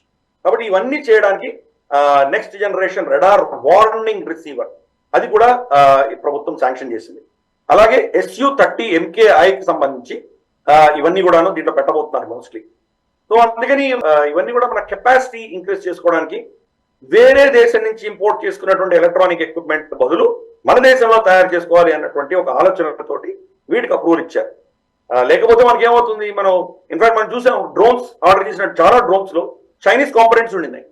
ఒక డ్రోన్ ని పాకిస్తాన్ వాళ్ళు క్యాప్చర్ చేయగలిగారు, ఎందుకంటే ఆ కాంపొనెంట్స్ చైనీస్ కాంపొనెంట్స్ కాబట్టి వాళ్ళు దాన్ని ఎక్కడో హ్యాక్ చేయడం ఏదో చేసి దాన్ని క్యాప్చర్ చేశారు. కాబట్టి ఇటువంటివి లేకుండా మన దేశంలోనే ఇటువంటి క్రిటికల్ టెక్నాలజీస్ తయారు చేసే దిశగా మనం ఈ అప్రూవల్ ఇవ్వడం అనేది జరిగింది. అలాగే ఇదే ఆర్డర్ లో 6 అడ్వాన్స్డ్ లైట్ హెలికాప్టర్స్ ఇవి కూడా మనకు భారత ప్రభుత్వం ఆర్డర్ ఇచ్చింది. ఇది బేసిక్ గా మన ఇండియన్ కోస్ట్ గార్డ్ కి, ఎవరైతే నేను ఇందాక చెప్పినట్టు బేసిక్ రెస్క్యూ ఆపరేషన్స్, తర్వాత మన సముద్ర సరిహద్దుల్ని కాపాడేటువంటి కోస్ట్ గార్డ్ వాళ్లకు ఈ అడ్వాన్స్ లైట్ హెలికాప్టర్స్ కూడా ఇవ్వడం జరిగింది. సో ఈ అడ్వాన్స్ లైట్ హెలికాప్టర్స్ ఏవైతే ఉన్నాయో ఆర్డర్ ఇస్తున్నారో అది మనకు ఆల్రెడీ మన దగ్గర ఉన్నటువంటి ధ్రువ్ హెలికాప్టరే, కాకపోతే ఇది కొంచెం నేవల్ వర్షన్. ఎందుకంటే నేవీ దగ్గర ఉన్నటువంటి షిప్లు ఏవైతే ఉంటాయో అసలు మెజారిటీ ఆఫ్ ద షిప్స్ లో మనకు ల్యాండింగ్ డెక్ ఉండదు, అక్కడ హెలికాప్టర్ దిగలేవు. కొన్ని షిప్స్ మీద ల్యాండింగ్ డెక్ ఉన్నా కానీ కూడా తక్కువ స్పేస్ ఉంటుంది. కాబట్టి ఈ హెలికాప్టర్స్ నేవీకి దాన్ని రీఇంజనీరింగ్ చేసి నేవల్ ప్లాట్ఫామ్స్ మీద దిగగలిగినటువంటి ఆ సైజ్ కి ఆ టెక్నాలజీని వాళ్ళు అనుసంధానం చేసి చేస్తారు. కాబట్టి ఇది naval version of light helicopters, advance light helicopters, naval Dhruv అని అనుకోవచ్చు మనం అటువంటి. సో ఇది బేసిక్ గా మనం చూస్తే కనుక కోస్ట్ గార్డ్ కి సంబంధించి అక్కడ ఏదైనా రెస్క్యూ అవ్వచ్చు, సముద్రంలో కొట్టుకుపోయి ఉండొచ్చు, ఏదో అయి ఉండొచ్చు, దాన్ని రికవర్ చేసి తీసుకురావాలనో, లేదా ఇటువంటివి, లేదా వాళ్ళకి ఏదో ఫుడ్ డ్రాప్ చేయాలనో, లేదా ఒక షిప్ కొలాప్స్ అయిపోయిందంటే కనుక అక్కడ వీళ్ళు ప్రజల కోసం, అక్కడ సముద్రంలో ఉన్నటువంటి వ్యక్తులకు వీళ్ళు ఇన్ఫ్లేటబుల్ బోట్స్ నే హెలికాప్టర్ నుంచి డ్రాప్ చేయొచ్చు. ఇటువంటివి ఎన్నో ఆపరేషన్స్ చేయొచ్చు వాళ్ళు. కాబట్టి దానికోసం అని కూడా మనం అప్రూవల్ ఇచ్చాం. మనం అంటే మన కెపాసిటీ బిల్డింగ్ చేసుకోవడానికి మనం ఇస్తున్నాం. అలాగే మనకు కొన్ని T-72, T-90 ఇటువంటి కొన్ని ఎక్విప్మెంట్ కూడా దీంట్లో ఆర్డర్ ఇవ్వడం జరిగింది. అంటే అప్రూవల్ ఇచ్చాము. బేసిక్ గా ఏంటంటే యాక్సెప్టెన్స్ ఆఫ్ నెసెసిటీ, అది భారత ప్రభుత్వం చెప్పింది. దీని ఆధారంగా ఈ నేవీ వాళ్ళు వెళ్ళి, లేదా ఇందాక T-20, T-72, T-90కి సంబంధించి సైన్యం, వీళ్ళిద్దరు కూడా దాన్ని ఫర్దర్ నెగోసియేషన్స్ చేసి టెక్నికల్, ఫైనాన్షియల్ బిడ్డింగ్ అవన్నీ దాంట్లో కూడా వాళ్ళు నెగోసియేషన్ చేసి వాళ్ళు ఆర్డర్ తర్వాత ఇవ్వాలి. ఆర్డర్ ఆఫ్ కోర్స్ దాని క్వాంటిటీ, దాని వాల్యూ బట్టి ఏ స్థాయిలో ఇవ్వాలి, మళ్ళీ డిఫెన్స్ అక్విజిషన్ కౌన్సిల్ ఇవ్వాలి కదా, లేకపోతే మనకు cabinet committee on security affairs దానికి అప్రూవల్ ఇవ్వాలా, ఇవన్నీ కూడాను దీన్ని బట్టి, దాని యొక్క వాల్యూ బట్టి డిసైడ్ చేస్తారు. ఈ 5-6 అంశాలు నేనైతే ఇంతవరకు చెప్పానో వాటి రమారమి ఎస్టిమేటెడ్ బడ్జెట్ 21,772 కోట్ల రూపాయలు. కాబట్టి ఇది అద్భుతమైనటువంటి విషయం. మన ఎక్కడ ఇన్వెస్ట్ చేయాలో అక్కడ కరెక్ట్ గా ఇప్పుడు ఇన్వెస్ట్ చేయడం మొదలు పెడుతున్నాము. మన వీక్నెస్లు ఎయిర్ ఫోర్స్, నేవీలో రెండిట్లో మనకు చాలా భయంకరమైన వీక్నెసెస్ ఉన్నాయి. మనకు నేవీ, ఎయిర్ ఫోర్స్ గురించి కూడా గతసారి చర్చించాం మనం. ఎయిర్ ఫోర్స్ లో ఉన్నటువంటి వీక్నెసెస్, మనకు ఎయిర్ క్రాఫ్ట్స్ ఎలా తగ్గిపోతున్నాయి, MiG-21లు రిటైర్ అయిపోయిన తర్వాత మన ఆల్టర్నేటివ్స్ ఏంటి, మనకు F-404 మనకు GE నుంచి రాకపోవడంతో మన తేజస్ ప్రాజెక్ట్ ఎందుకు డిలే అయింది, దీని రిపర్కషన్స్, ఇవన్నీ ఎయిర్ ఫోర్స్ గురించి డిస్కస్ చేసాం. అలాగే నేవీలో కూడా మనకి ఇటువంటివి చాలా వీక్నెస్లు ఉన్నాయి, అది కూడా మనం ఒక ఎపిసోడ్ లో డీటెయిల్ గా డిస్కస్ చేసాం. కానీ ఇప్పుడు దానికి సపోర్టివ్ గా ఈ యొక్క ఏమంటారంటే దాని ఇన్ఫ్రాస్ట్రక్చర్, దాని సపోర్ట్ ఎక్విప్మెంట్స్, వీటి మీద ఎక్కువ ఫోకస్ పెడుతోంది భారత ప్రభుత్వం. అన్ని గ్యాప్లు ఏవైతున్నాయో అవన్నీ పూర్చే దిశగా మెల్లిమెల్లిగా ఈ యొక్క అప్రూవల్స్ అన్ని జరుగుతున్నాయి. అందుకని ఇది అది అసెట్స్ మీద ఇన్వెస్ట్ చేస్తున్నాము. ఏదో మళ్ళీ వేరే దేశం నుంచి మనం కొనుక్కోకుండా మన దేశంలో ఆత్మనిర్భరత పెంచుకోవడానికి వీటికి అప్రూవల్స్ అన్ని కూడాను మేక్ ఇన్ ఇండియా దృష్ట్యా ఈ అప్రూవల్స్ అని ఇవ్వడం జరిగింది. కాబట్టి మన దేశంలో డిఫెన్స్ ఇన్ఫ్రాస్ట్రక్చర్ పెరుగుతుంది, ఎకో సిస్టమ్ పెరుగుతుంది, ఇక్కడ మన SMEలకి చాలా ఉపాధి కలుగుతుంది, వాళ్ళకు బిజినెస్ వస్తుంది. కాబట్టి క్రమేపీ ఒక 20-30 ఏళ్లుగా లేనటువంటి ఎకో సిస్టాన్ని మనం మెల్లిమెల్లిగా తయారు చేసుకోగలము. రాబోయే 2-3 దశకాల్లో మనం కూడా ఈ డిఫెన్స్ మార్కెట్ లో ఒక పెద్ద శక్తిగా ఎదిగేటువంటి దిశగా ఈ అప్రూవల్ మనం చూడాలి. Right sir. మామూలుగా డిఫెన్స్ రౌండప్లో బ్రేవ్ హార్ట్ అనే సెగ్మెంట్ మొదలెట్టినప్పటి నుంచి 1947లో కశ్మీర్ని కాపాడుకోవడం కోసం మన భారతీయ సైనికులు ఎలా పోరాడారో అక్కడి నుంచి కశ్మీర్లో తీవ్రవాదులను ఏరివేసే క్రమంలో ఎలాగా చాలామంది సైనికులు అమరులయ్యారు, ఇలాంటి ఎన్నో అంశాలని, ఎన్నో యుద్ధాలని, ఎన్నో మిలిటెంట్ వాళ్ళని ఎదుర్కొన్న సంఘటనని కూడా గిరిధర్ గారు చెప్తూ వచ్చారు. ఇందుకు భిన్నంగా కొంచెం నార్త్ ఈస్ట్లో కూడా నిజానికి చెప్పాలి అంటే ఎన్నో సంవత్సరాల నుంచి, ఇంకా చెప్పాలంటే దశాబ్దాల నుంచి కూడా మన సైన్యం అక్కడ వీరోచితంగా పోరాడుతూ ఎన్నో సెపరేటిస్ట్ ఆర్గనైజేషన్స్ ఉంటే వాటన్నిటినీ కూడా నిజానికి చెప్పాలంటే వాళ్ళ ఆటలు సాగనివ్వకుండా చేస్తోంది. దీంట్లో ఎంతోమంది అమరులయ్యారు, ఎంతోమంది నిజానికి చెప్పాలంటే ప్రాణాలకు తెగించి వారు నిజానికి ఎంతోమంది తీవ్రవాదుల్ని తుదముట్టించారు. అలాంటి వారిలో ఒకరే సైరస్ యాడీ పిఠావాలా. ఆయన ఎవరు, ఆయన చేసిన పోరాటం ఏంటో గిరిధర్ గారి మాటల్లోనే తెలుసుకుందాం. సార్, మామూలుగా డిఫెన్స్ రౌండప్లో బ్రేవ్ హార్ట్ సెగ్మెంట్లో ఫర్ ద ఫస్ట్ టైం మనం నార్త్ ఈస్ట్లో మన సోల్జర్స్, ఇంకా చెప్పాలంటే మన బ్రేవ్ హార్ట్ చేసిన వీరోచిత పోరాటం గురించి మనం టచ్ చేయబోతున్నాం. ఈయన సైరస్ యాడీ పిఠావాలా గురించి మీరు ఏం చెప్తారు సార్? ఈయన మేజర్ జనరల్ సైరస్ అడీ పిఠావాలా, ACVSM అంటారు, అంటే అశోక్ చక్ర విశిష్ట సేవా మెడల్ గ్రహీత. ఆయన రిటైర్ అయ్యేసరికి మేజర్ జనరల్ గా రిటైర్ అయ్యారు ఆయన. కానీ ఆయన చాలా హంబుల్ బ్యాక్గ్రౌండ్స్. ఆయన బెంగళూరులో పుట్టారు. ఆయన మనకు ఎయిర్ ఫోర్స్ స్కూల్ ఢిల్లీలో ఆయన శిక్షణ పొందారు. తర్వాత చెన్నైలో కూడా ఆఫీసర్స్ ట్రైనింగ్ అకాడమీ చెన్నైలో ఆయన డిగ్రీ ఆఫ్ కామర్స్ చేశారు ఆయన.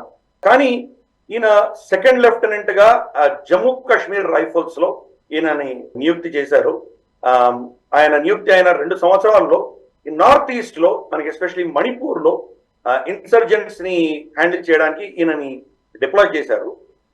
6th జూలై 1981లో ఈయన ఒక టీం ని కమాండ్ చేస్తుండగా అక్కడ ఏమైందంటే కార్డన్ సెర్చ్ ఆపరేషన్ అంటారు, కాసా అంటారు, అంటే కార్డన్ అండ్ సెర్చ్ ఆపరేషన్, కాసో అంటారు. జనరల్ గా మనం ఇది జమ్మూ కాశ్మీర్ లో చూస్తుంటాము, నార్త్ ఈస్ట్ లో కూడా అప్పుడప్పుడు చేస్తుంటారు. కార్డన్ అండ్ సెర్చ్ అంటే బహుశా ఒక గ్రామము లేదా ఒక ఏరియానో కంప్లీట్ గా దాన్ని చుట్టుముట్టి ఇల్లు సెర్చ్ చేసుకుంటూ వెళ్తారు. ప్రతి రాయి, ప్రతి రప్ప, ప్రతి చెట్టు చెక్ చేసుకుంటూ వెళ్తారు. అది చేసినప్పుడు జనరల్ గా ఏమవుతుందంటే అక్కడ టెర్రరిస్ట్ ఉన్నారు అని ఇన్ఫర్మేషన్ వస్తుంది. కాబట్టి ఇది వెళ్ళినప్పుడు చాలా వల్నరబుల్ గా ఉంటారు. ఎందుకంటే వీళ్ళు సెర్చ్ చేస్తుంటే వాళ్ళు ఏదో ఇంట్లోనో ఏదో బిల్డింగ్ లోనో దాచిపెట్టుకొని ఉంటారు. వాళ్ళు వీళ్ళకి కనిపించరు, కానీ వీళ్ళు వెతుకుతున్నటువంటి సైనికులు వాళ్ళు స్పష్టంగా కనిపిస్తారు. కాబట్టి వాళ్ళు అక్కడ చాలా సీక్రెట్ గా దాచిపెట్టుకొని అక్కడి నుంచి వాళ్ళు ఫైరింగ్ చేసి పిన్ పాయింట్ ప్రెసిషన్ తోటి వీళ్ళని చంపేటువంటి పరిస్థితులు మనం గతంలో చూసాం. చాలా మంది ఈ కార్డన్ అండ్ సర్చ్ ఆపరేషన్స్ లో మన సైనికులు చనిపోయినటువంటి ఉదాహరణలు చాలా ఉన్నాయి. చాలా డేంజరస్ అది. ఎందుకంటే మనకు తెలియదు వాడు ఏ బిల్డింగ్ లో ఉన్నాడు, ప్రతి బిల్డింగ్ చెక్ చేసుకుంటూ వెళ్ళాలి. కాసో అన్నది ఒకటి టేక్ చమ్ అని చెప్పి ఒక గ్రామంలో మణిపూర్ లో ఇక్కడ టెర్రరిస్టులు ఉన్నారు అని తెలిసి 17 జమ్మూ కాశ్మీర్ రైఫల్స్ ఆయన దాంట్లో కమిషన్ అయినటువంటి వాళ్ళ టీం ఏదైతే ఉందో వాళ్ళు వెళ్ళారు. వెళితే అక్కడ ఏమైందంటే అక్కడ చాలా చెట్లు, నీళ్లు, అంటే ఒక మార్షి అంటారు కదా, ఏమంటారంటే కొంత బురద ఉన్నటువంటి ప్రాంతము. అక్కడి నుంచి వెళ్ళాలని చాలా కష్టం, వెళ్ళడమే మనకు కాలు ఇరుక్కుపోతూ ఉంటుంది. ఇటువంటివన్నీ కూడా అటువంటి ప్రాంతంలో 7 కిలోమీటర్లు నడిచి వెళ్ళాల్సి వచ్చింది. వెళ్ళి ఒక గ్రామంలో వీళ్ళు టెర్రరిస్ట్ ఉన్నారు అంటే కనుక అక్కడ వెళ్ళి వీళ్ళంతా కూడాను దాన్ని సరౌండ్ చేసి వెతుకుతూ ఉండగా ఫైరింగ్ అయింది. సో మిలిటెంట్స్ వాళ్ళు ఫైరింగ్ చేయడం మొదలుపెట్టారు. ఫైరింగ్ చేస్తూ ఉంటే కనుక ఈయన ఆల్మోస్ట్ దగ్గర దాకా వెళ్ళితే కనుక అర్థమైపోయింది ఏంటో పరిస్థితి. 50 మీటర్ల దూరం దాకా వెళ్ళేసరికి ఫైరింగ్ లో ఆయనకు ఒక టెర్రరిస్ట్ తప్పించుకొని వెళ్తుండగా కనిపించాడు. ఆ టెర్రరిస్ట్ ని చంపడం కంటే కూడా దాన్ని అరెస్ట్ చేస్తే కనుక మనకు విలువైన సమాచారం వస్తుంది. వీళ్ళ గ్రూప్ అంతా కూడా ఎక్కడ పనిచేస్తున్నారు, శరణ్ ఎవరిస్తున్నారు, అస్త్రాలు ఎక్కడి నుంచి వస్తున్నాయి, వీళ్ళ మోటివేషన్ ఏంటి, ఎవరి కోసం పనిచేస్తున్నారు, ఇవన్నీ ఇంట్రాగేట్ చేయొచ్చు అన్న ఉద్దేశంతో ఆయన ప్రాణాలకు లెక్క చేయకుండా అతన్ని అరెస్ట్ చేసే దిశగా పరిగెత్తాడు ఆయన. దీంట్లో ఏమైందంటే అతనికి కొన్ని బుల్లెట్లు తగిలాయి. ఆయన బుల్లెట్లు తగిలితే కనుక బుల్లెట్లు తగిలినా కానీ కూడా ఆయన టీం వచ్చి మిమ్మల్ని ఎవాక్యుయేట్ చేస్తామని చెప్పారు. నేను ఎవాక్యుయేట్ చేయొద్దండి, నన్ను మన ఆపరేషన్స్ కంప్లీట్ చేయాలి అని చెప్పి ఆయన కూర్చుని దగ్గర ఉండి ఒక నేతృత్వం ఇచ్చి వాళ్ళందరినీ కూడాను కంప్లీట్ గా పొద్దున అయ్యేంత వరకు కూడాను 6 గంటల వరకు కూడా వాళ్ళు మొత్తం సర్చ్ అండ్ ఆపరేషన్స్ అన్ని చేసిన తర్వాత 7 మంది మిలిటెంట్స్ ని వాళ్ళు క్యాప్చర్ చేయగలిగారు. వాళ్లలో ఈయన క్యాప్చర్ చేసినటువంటి టెర్రరిస్ట్ విశ్వేశ్వర్ సింగ్ అని చెప్పేసి people's liberation army of Manipur అన్నటువంటి ఒక టెర్రరిస్ట్ ఆర్గనైజేషన్, ఒక ముఖ్యమైనటువంటి టెర్రరిస్ట్, అతి భయంకరమైనటువంటి టెర్రరిస్ట్ ఈయన అరెస్ట్ చేయగలిగారు.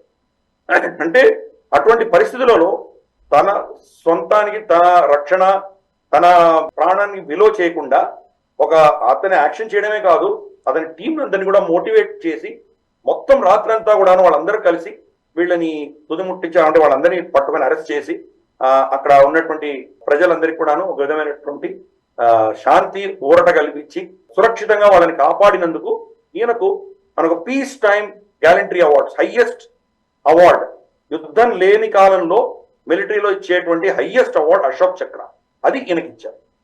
సో మనం చాలాసార్లు ఈ బ్రేవ్ హార్ట్స్ మనం మాట్లాడుకునే వాళ్ళందరూ కూడా జనరల్ గా బలిదానం ఇచ్చినటువంటి వాళ్ళ గ్యాలంటరీస్ గురించి మాట్లాడుతున్నాం. కానీ భిన్నంగా ఈయన మనకు సైరస్ అడీ పిఠావాలా, ఆయన ఆ యొక్క ఇన్సిడెంట్ నుంచి తప్పించుకోగలిగారు, గాయాల నుంచి బయటకు వచ్చారు. తర్వాత రెగ్యులర్ కమిషన్ ఆయన అయ్యారు దాంట్లో వాళ్ళ ఆర్మీలో.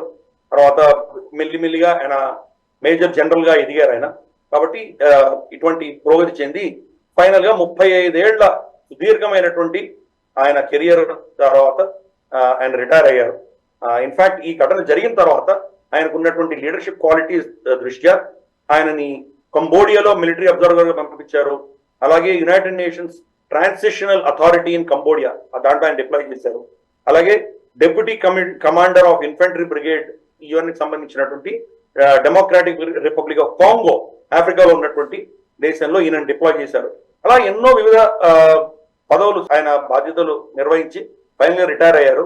కానీ మనకు సైన్యంలో ఇటువంటి నేతృత్వం ఉండడం వల్ల మన సైనికులు ఎప్పుడు కూడా మోటివేషన్ తో మోటివేటెడ్ గా ఉంటారు. వాళ్ళు నేను పెద్ద కమాండర్ని, నేను వెనకాల ఉంటాను, మీరు వెళ్ళి చేసిరండి, నేను ఆర్డర్ ఇస్తున్నాను అన్నటువంటి కల్చర్ మన దగ్గర లేదు. వాళ్ళ కమాండింగ్ ఆఫీసర్స్ ఎప్పుడు కూడా ముందర ఉంటారు. కమాండింగ్ ఆఫీసర్స్ కూడా మిగతా సైనికులతోటి సరిసమానంగా వాళ్ళు యుద్ధం చేస్తారు. మనం పల్లె సంతోష్ బాబు గారి గురించి కూడా మనం చర్చించుకున్నాం. పల్లె సంతోష్ బాబు గారు ఆయన టీం తీసుకువెళ్ళారు. ఆయన కొల్లలు కదా, మిగతా టీంని వెళ్ళి మీరు చెక్ చేసి రాండి రా అని చెప్పి కూర్చోవచ్చాను. లేదు, మొదటి దాడి ఆయన మీద జరిగింది. అంటే ఎప్పుడు కూడా మన కమాండింగ్ ఆఫీసర్సే ఫస్ట్ లైన్ ఆఫ్ ఫైర్ లో ఉంటున్నారు. వాళ్ళు ఆ అద్భుతమైనటువంటి ఆర్మీ యొక్క ఏదైతే మనకు వాళ్ళకు ఉన్నటువంటి సంస్కారం ఉన్నదో ఆ సంస్కారాన్ని గౌరవిస్తూ ఈయన చేసినటువంటి అద్భుతమైనటువంటి కార్యక్రమాల్ని మనం అభినందిద్దాము. ఆయనకు భగవంతుడు ఆయుర ఆరోగ్యాలు ఇచ్చి ఆయన మళ్ళీ దేశ సేవ ఆయన జీవితాంతం చేసే దిశగా ఆయనకు శక్తిని ఇవ్వాలని మనం ప్రార్థిద్దాము. ఆయన చేసినటువంటి దేశం పట్ల చేసినటువంటి సేవని మనం దాన్ని మళ్ళీ ఇంకోసారి పునఃస్మరించుకుని మనం అందరం కూడా గర్వంగా ఫీల్ అయ్యి అది మన రాబోయే తరాలు ఒక మోటివేషన్ గా ప్రేరణగా ఉండాలని నేను భావిస్తున్నాను. రైట్ సార్, నిజంగానే రియల్ హీరోకి చాలా తేడా ఉంటుంది అంటారు. నిజంగా చెప్పాలంటే ఈయన ఒక రియల్ హీరో ఎలాంటి రిస్క్ చేస్తారు, నిజంగా వాళ్ళు ఎంత ప్రాణాలకి పణంగా పెట్టి వాళ్ళు నిజానికి తీవ్రవాదులతో పోరాడతారు అనే దానికి ఈయన నిజంగా ఒక ఉదాహరణ అని చెప్పాలి. మామూలుగా డిఫెన్స్ రౌండప్ వెపన్ సెగ్మెంట్లో గిరిధర్ గారు రకరకాల ఆయుధాల గురించి చెప్తూ వచ్చారు. ఇప్పటివరకు ఎక్కువగా ఆయన డ్రోన్స్ గురించి కూడా చెప్తూ వచ్చారు. ఎందుకు అంటే నిజానికి చెప్పాలంటే ఇప్పుడు యుద్ధాల్లో నిజానికి చెప్పాలంటే డ్రోన్స్ ఎంతో కీలకంగా మారాయి. Drones at the same time anti drone system. కానీ డ్రోన్ ఎంత ఇంపార్టెంటో యాంటీ డ్రోన్ సిస్టమ్ కూడా అంతే ఇంపార్టెంట్. గిరిధర్ గారు దీని గురించి ఇదివరకే చెప్పారు. 2014లో ప్రధానిగా నరేంద్ర మోడీ గారు బాధ్యతలు స్వీకరించిన తర్వాత ఆయన భారతదేశంలోనే అన్నీ కూడా తయారవ్వాలి అనే ఒక దృఢ సంకల్పంతో ఆయన మన సంస్థలను ఎంతగానో ప్రోత్సహిస్తూ వస్తున్నారు. అందులో భాగంగానే ఒక స్వదేశీ సంస్థ ఈ మధ్య ఇటీవల కాలంలోనే మన భారత సైన్యానికి ఒక డ్రోన్స్ సప్లై చేసింది. అదే సబల్ డ్రోన్స్. ఆ డ్రోన్ ప్రత్యేకత ఏంటో గిరిధర్ గారి మాటలోనే తెలుసుకుందాం. సార్, సబల్ డ్రోన్ నిజంగానే మన ప్రేక్షకులు కనుక వరుస పెట్టి డిఫెన్స్ రౌండప్ చూసినట్టయితే ఇది డిఫెన్స్ రౌండప్పా డ్రోన్ రౌండప్పా అనేది సందేహం కూడా రావచ్చు. డ్రోన్స్కి సంబంధించి నిజానికి చెప్పాలంటే అంతగా కవర్ చేస్తున్నాం. అసలు మనం డ్రోన్స్ గురించి ఎందుకు కవర్ చేస్తున్నామో మీరు ఒక్కసారి చెప్పి ఈ సబల్ డ్రోన్ ప్రత్యేకత ఏంటో ఒక్కసారి చెప్పండి సార్. మనకు 2020 గల్వాన్ ఘటన జరగక ముందర డ్రోన్ ఫీల్డ్ లో మనం ఎక్కడా లేమ్మా. మన సైన్యం కానీ, మన ఎయిర్ ఫోర్స్ కానీ, నేవీ కానీ ఈ యొక్క డ్రోన్ టెక్నాలజీ చాలా దూరంగా ఉన్నామా. ఇన్ఫాక్ట్ అప్పుడు కూడా మనం రఫైల్సే కొనుక్కున్నాం. అప్పుడు మోదీ ప్రభుత్వం వచ్చిన తర్వాత మొట్టమొదటి మేజర్ అక్విజిషన్ రఫైల్సే. 36 రఫైల్స్ కొనుక్కున్నాం మనం. డ్రోన్ అన్నది ఆర్మీలో పెద్దగా యూజ్ ఉంటుందని మనం ఎప్పుడూ అనుకోలేదు. మొట్టమొదటిసారి మనం అర్మేనియా అజర్బైజాన్ యుద్ధంలో అజర్బైజాన్ డ్రోన్స్ తోటి అర్మేనియా ట్యాంకులన్నీ ఎలా పేల్చేసిందో, అర్మేనియా ఎలా ఓడిపోయిందో మనం చూసాం. మనం రెండవ మేజర్ మనకు డ్రోన్స్ తో పరిచయం ఎక్కడైందంటే కొల్లం సంతోష్ బాబు గారు మనకు గల్వాన్ ఘటనలో వాళ్ళు వచ్చి అటాక్ చేసి ఆయన్ని కొట్టి అలాగే 20 మందిని చంపడంతో తర్వాత మనకు డ్రోన్ యొక్క విలువ ఏంటో మనకు అర్థమైంది. తర్వాత మనకు జరిగినటువంటి చర్చలన్నీ కావచ్చు, డిసెంగేజ్మెంట్ కావచ్చు చైనా తోటి, మనం వెనక్కి వెళ్తాం వాళ్ళు వెనక్కి వెళ్తారు, ఇవన్నీ కూడా వెరిఫై చేయడానికి మనం డ్రోన్స్ పంపించాం. మనుషులను పంపించలేదు. మళ్ళీ అక్కడ ఏదైనా అంబుష్ చేసి మనం చంపుతారేమో. కాబట్టి డ్రోన్స్ ద్వారానే మనం నిర్ధారించుకున్నాము వీళ్ళు వెళ్ళవలసిన ప్రాంతానికి వెళ్ళారు, వీళ్ళు అక్కడ ఏమీ లేవు, బంకర్స్ లేవు, ఇవన్నీ కూడా మనకు తెలిసింది. డ్రోన్స్ మనకు ఆ విజిలెన్స్ ఇవ్వడం మొదలుపెట్టాయి. ఈ 2020-21 మనకు కరోనాతో పోయింది. అది 22 నుంచి ఇప్పుడు 24 అంటే గత 2 సంవత్సరాల్లో భారతదేశంలో విపరీతంగా drone technology, drone production, drone కంపెనీలు, వివిధ రకాలైనటువంటి డ్రోన్స్ ఇవన్నీ కూడాను పుట్టుకొచ్చినాయి. 2 సంవత్సరాల్లో మనం చాలా పురోగతి చెంది. గతంలో మనకంటే ముందర స్టార్ట్ అయినటువంటి ఇరాన్ కావచ్చు, టర్కీ కావచ్చు, ఇతరత్ర ఇన్ఫాక్ట్ ఈవెన్ చైనా కావచ్చు, వాళ్ళకు ఆల్మోస్ట్ సరి సమానంగా వస్తున్నాం మనం. ఈరోజు ప్రపంచంలో జనరల్ అటామిక్స్ కానీ, వాళ్ళ రీపర్ డ్రోన్స్ కానీ, లేదా మనకు పైరాట్కర్ డ్రోన్స్ కానీ చాలా గొప్పగా చెప్పుకుంటాం మనం. కానీ మన దేశంలో అటువంటి పేరున్నటువంటి డ్రోన్స్ ఇప్పటివరకు ఇంకా మనం తయారు చేసుకోలేదు. వస్తున్నాయి, రీసెర్చ్ జరుగుతోంది. ప్రభుత్వ రంగ సంస్థలు రీసెర్చ్ చేస్తున్నాయి, ప్రైవేట్ రంగ సంస్థలు కూడా దీంట్లో రీసెర్చ్ చేస్తున్నాయి. సివిలియన్ యూజెస్ కి వాడేటువంటి కూడా మనం తయారవుతుంది. అఫ్ కోర్స్ డ్రోన్స్ అనేవి మల్టిపుల్ యూజ్, సివిలియన్ కి వాడచ్చు, అలాగే మనం మిలిటరీ కూడా వాడచ్చు. దీంట్లో మళ్ళీ కొత్త కొత్త టెక్నాలజీస్ వస్తున్నాయి. డ్రోన్ ఎలా కౌంటర్ చేయాలి, శత్రువు పంపించే డ్రోన్ ఎలా కౌంటర్ చేయాలి, అలాగే శత్రువు కనుక ఒక డ్రోన్ కాకుండా కొన్ని 100 డ్రోన్స్ పంపిస్తే స్వామ్ డ్రోన్స్ అంటారు, వాటిని ఎలా హ్యాండిల్ చేయాలి, మన దగ్గర స్వామ్ డ్రోన్స్ ఉంటే శత్రు పసిగట్టకుండా మనం ఎలా దాన్ని పంపించాలి. ఇలా ఎన్నో రంగాలలో మన దేశంలో పురోగతి చెందుతున్నాం మనం. కొత్త కొత్త స్టార్టప్ కంపెనీలు, చిన్న చిన్న ఎస్ఎంఈలు, మనకు కొత్త కొత్త కుర్రవాళ్ళు, మనకు అంటే 25-30 ఏళ్ళు ఉన్నటువంటి పిల్లలందరూ కూడాను దీని మీద చాలా ఎగ్జైటింగ్ ఫీల్డ్ అని చెప్పేసి వాళ్ళు రీసెర్చ్ చేస్తున్నారు. మన దగ్గర కెపాసిటీ ఉంది కాబట్టి అద్భుతమైనటువంటి డ్రోన్స్ వాళ్ళు ఆవిష్కరించుకోగలుగుతున్నారు. అదే పంథాలో మనం చూసామంటే కనుక ఎండ్యూర్ ఎయిర్ అన్నటువంటి ఒక సంస్థ, మనం దానికి సంబంధించినటువంటి మన కో ఫౌండర్ ఎవరైతే ఉన్నారో, డైరెక్టర్ కో ఫౌండర్ అభిషేక్, ఆయన దీని గురించి వర్ణిస్తూ సైన్యం మాకు అటువంటి అద్భుతమైన అవకాశం ఇచ్చినందుకు మేము వాళ్ళని కృతజ్ఞులుగా ఉన్నాం. మేము అంటే సబల్ 20 హెలికాప్టర్ ని, అన్మాన్డ్ హెలికాప్టర్ ని ఆవిష్కరిస్తున్నామని చెప్పారు. హెలికాప్టరే దాని హెలికాప్టర్ అందాం, డ్రోన్ అందాం, అన్మాన్డ్ అనేసరికి దానికి ఏమైనా పేరు పెట్టచ్చు. అన్మాన్డ్ వెహికల్ డ్రోన్ కావచ్చు, లేదా మామూలు మన ఫ్లైట్ లాగా టేక్ ఆఫ్ వెళ్ళేటువంటి కావచ్చు, హెలికాప్టర్ లాంటివి కావచ్చు, ఏదైనా కావచ్చు. అన్మాన్డ్ వెహికల్లో ఇది ఒక హెలికాప్టర్ టైపు, చినాక్ హెలికాప్టర్ లాంటిది అనుకుందాం. అటువంటి కెపాసిటీ, అటువంటి టెక్నాలజీ తోటి దీన్ని మనిషి లేకుండా తీసుకువెళ్ళేటువంటి ఒక వెపన్ గా దీన్ని ఒక సాధనంగా వాడుకోవచ్చు. దీంట్లో క్యారింగ్ కెపాసిటీ 20 కిలోలు దాకా తీసుకువెళ్ళచ్చు. ఆ డ్రోన్ కెపాసిటీ, దాని వెయిటే 40 కిలోలు. అంటే దాని బరువులో సగం వెయిట్ ని అది మోయగలుగుతాం, 20 కిలోలు మోయగలుగుతాం. ఎక్కడో సుదీర్ఘమైనటువంటి ప్రాంతాల్లో వెళ్ళి దాన్ని డెలివరీ చేయగలిగినటువంటి కెపాసిటీ దీనికి ఉంది. చాలా టఫ్ టెరెన్, మనకు లద్దాఖ్ లో కానీ లేదా కశ్మీర్ లో కానీ ఎత్తైన పర్వత శ్రేణులు, కొండల ప్రాంతంలో ఎక్కడో మన బంకర్స్ ఉంటాయి. ఆ బంకర్స్ కి వెళ్ళడానికి నడిచి వెళ్ళాలి మన సైనికులు. కొన్ని ప్రాంతాల్లో అయితే కనుక అది కనీసం అంటే 1000-2000 అడుగుల ఎత్తులో ఉంటాయి. అక్కడికి వెళ్ళడానికి వీళ్ళకి రమారమి 3-4 గంటలు పడుతుంది. వెళ్ళి అక్కడ వెళ్ళడానికి కింద నుంచి వాళ్ళు చలి కాచుకోవడానికి పెట్రోల్, డీజిల్ కావాలి. అలాగే వాళ్ళకి అక్కడ తినడానికి తిండి తీసుకెళ్ళాలి, అమ్యునిషన్ తీసుకెళ్ళాలి. ఈవెన్ మంచినీళ్ళు కూడా ఉండవు. కొండ ప్రాంతం అక్కడ ఏముంటుంది, రాళ్ళు రప్పలు తప్ప ఏముండవు. మంచినీళ్ళు ఇక్కడ కింద నుంచి మోసుకెళ్ళాలి. వాళ్ళకి కావాల్సినవి ఏవో టార్చ్ లైట్స్ లాంటివి, వాటికి సంబంధించిన ఇష్యూస్ అని తీసుకెళ్ళాలి. మనుషులు మోసుకొని వెళ్తే గానీ అక్కడ వెళ్ళలేదు. నేను ఆ ప్రాంతానికి తిరిగి వచ్చాను. నేను యాక్చువల్గా చూశాను ఎంత కఠినమైన పరిస్థితుల్లో మన వాళ్ళు మన సరిహద్దులను కాపాడుతున్నారని. అసలు తలుచుకుంటేనే మనకు వాళ్ళ మీద ఎంత కృతజ్ఞులమై ఉన్నామని మనకు అర్థమవుతుంది. కాబట్టి వాళ్ళకు ఊరట కలిగించే దిశగా ఈ యొక్క సబల్ 20 అన్మాన్డ్ హెలికాప్టర్ ఏదైతే ఉందో, ఇది రమారమి 20 కిలోలు మోసుకు వాళ్ళకి సప్లై చేయగలరు. అంటే వాళ్ళకి కావాల్సిన ఫ్యూయల్ కావచ్చు, ఇందాక నేను చెప్పినటువంటి వస్తువులన్నీ కూడా అంత ఎత్తైన బంకర్స్ ప్రాంతాలకు వెళ్ళి వీళ్ళు సప్లై చేయగలరు. అలాగే మనకు కొన్ని ప్రాంతాల్లో మనం మనుషులు వెళ్ళలేనటువంటి ప్రాంతాలు ఉంటాయి. బహుశా అక్కడికి వెళ్ళి కొంత మనం అంటే మార్షీ ల్యాండ్స్, మనకు బిఎస్ఎఫ్ చూసామంటే బిఎస్ఎఫ్ చాలా టఫ్ టెరెన్స్ లో, ఒక దగ్గర వాళ్ళకు ఎడారులు ఉన్నాయి, కొన్ని దగ్గర పొలాలు ఉన్నాయి, కొన్ని దగ్గర మనకు మార్షీ ల్యాండ్స్ ఉన్నాయి. అలాగే వర్షాల్లో రోడ్లు కట్ అయిపోయి ఉండొచ్చు. వాళ్ళు వెళ్ళిన వాళ్ళు మళ్ళీ తిరిగి రావడం చాలా కష్టం. వాళ్ళకి ఏదో సప్లైస్ వెళ్ళాలి. ఇవన్నీ కూడా మెడికల్ సప్లైస్ ఇవన్నీ ఇవ్వడానికి ఇది చాలా అద్భుతంగా పనిచేస్తుంది. గల్వాన్ ఘటన జరిగిన తర్వాత చైనా మనల్ని కవ్వించడానికి వీడియోలు పెట్టారు. ఆ వీడియోలో వాళ్ళు ఏం చేశారంటే, మన వాళ్ళు ఏదో పాపం ఎండిపోయినటువంటి చల్లటి ఏదో భోజనం చేస్తున్నారు మన వాళ్ళు వేడివేడిగా ఉన్నటువంటి సలసలా కాగుతున్నటువంటి ఏదో మోమోస్, తర్వాత చికెన్లు, డంప్లింగ్స్ ఇవన్నీ తింటున్నారు. అది ఒక డ్రోన్ వచ్చి డెలివరీ చేస్తున్నాడు. మేము చూడ ఎలా ఉన్నాం, మీరు చూడ ఎలా ఉన్నారో అని మనల్ని కవ్వించడానికి వాళ్ళు చేశారు.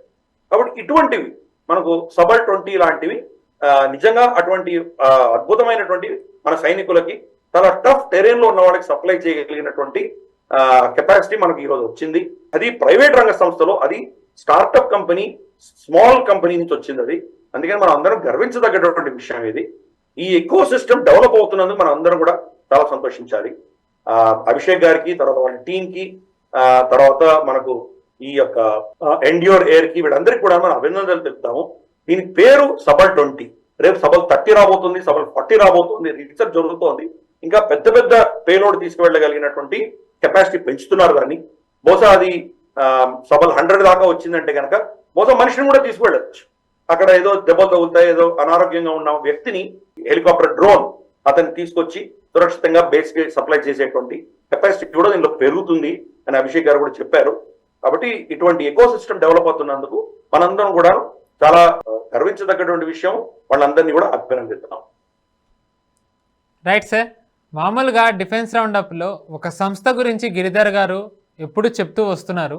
దీని ముఖ్య ఉద్దేశం ఏంటి అంటే 2014 తర్వాత నుంచి ప్రభుత్వం తీసుకుంటున్న చొరవ వల్ల, వాళ్ళ పాలసీస్ వల్ల కేవలం పెద్ద పెద్ద సంస్థలే కాదు, చిన్న చిన్న సంస్థలు, స్టార్టప్స్ ఎలాగ పుట్టుకొస్తున్నాయి, వాళ్ళని ఎలా ప్రభుత్వం ప్రోత్సహిస్తోంది, ఆ ప్రోత్సాహం వల్ల సైనికులు అంటే త్రివిధ దళాలు కూడా వాళ్ళని ఎలా ఎంకరేజ్ చేస్తున్నాయి, వాళ్ళవి తీసుకుని దీనివల్ల ఒక ఎకో సిస్టమ్ ఎలా బిల్డ్ అవుతోంది, ఇవన్నీ కూడా ప్రజలకు తెలియజేయడమే గిరిధర్ గారి ఉద్దేశం. అందుకే ఒక సంస్థ గురించి కానీ, ఆ సంస్థ తయారు చేసే ఆయుధాలు కానివ్వండి, ఎలాంటి ఎక్విప్మెంట్ గురించి గిరిధర్ గారు చెప్తూ వస్తున్నారు.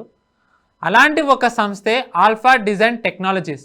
ఎంతో చిన్నగా మొదలైన ఈ సంస్థ అదానీ లాంటి ఒక పెద్ద సంస్థ చివరికి వీళ్ళని ఎక్వైర్ చేశారు. అంటే వాళ్ళు ఎలాంటి పురోగతి సాధించారో నిజానికి దీన్ని బట్టే మనం అర్థం చేసుకోవచ్చు. ఆ సంస్థ ఎలాంటి అచీవ్మెంట్స్ చేసింది, వాళ్ళు ఏ రంగంలో వాళ్ళు ఎక్స్పర్ట్స్, గిరిధర్ గారి మాటలోనే తెలుసుకుందాం. సార్, ఆల్ఫా డిజైన్ టెక్నాలజీస్ అంటే చాలా చిన్నగా స్టార్ట్ అయ్యి నిజానికి చెప్పాలంటే వాళ్ళు ఎక్స్పోర్ట్ ఆర్డర్స్ తీసుకోవడం కానివ్వండి, చివరికి అదానీ లాంటి కంపెనీనే వాళ్ళు చాలా ఇంప్రెస్ అయ్యి టేక్ ఓవర్ చేశారు. ఈ సంస్థ ప్రత్యేకత ఏంటి? ఇది ఏ విభాగాల్లో దీని ఎక్స్పర్టీస్ ఉంది sir? Alpha defence technologies private limited అన్నది చాలా చిన్నగా స్టార్ట్ చేసినటువంటి సంస్థ. కొల్లల్ హెచ్ఎస్ శంకర్ గారు ఫౌండర్. ఆయన ఫోకస్ అంతా కూడాను రీసెర్చ్ అండ్ డెవలప్మెంట్, తర్వాత మనకు కమ్యూనికేషన్స్, ఎలక్ట్రానిక్స్, తర్వాత ఏవియానిక్స్, వీటి మీద ఫోకస్ పెట్టారు.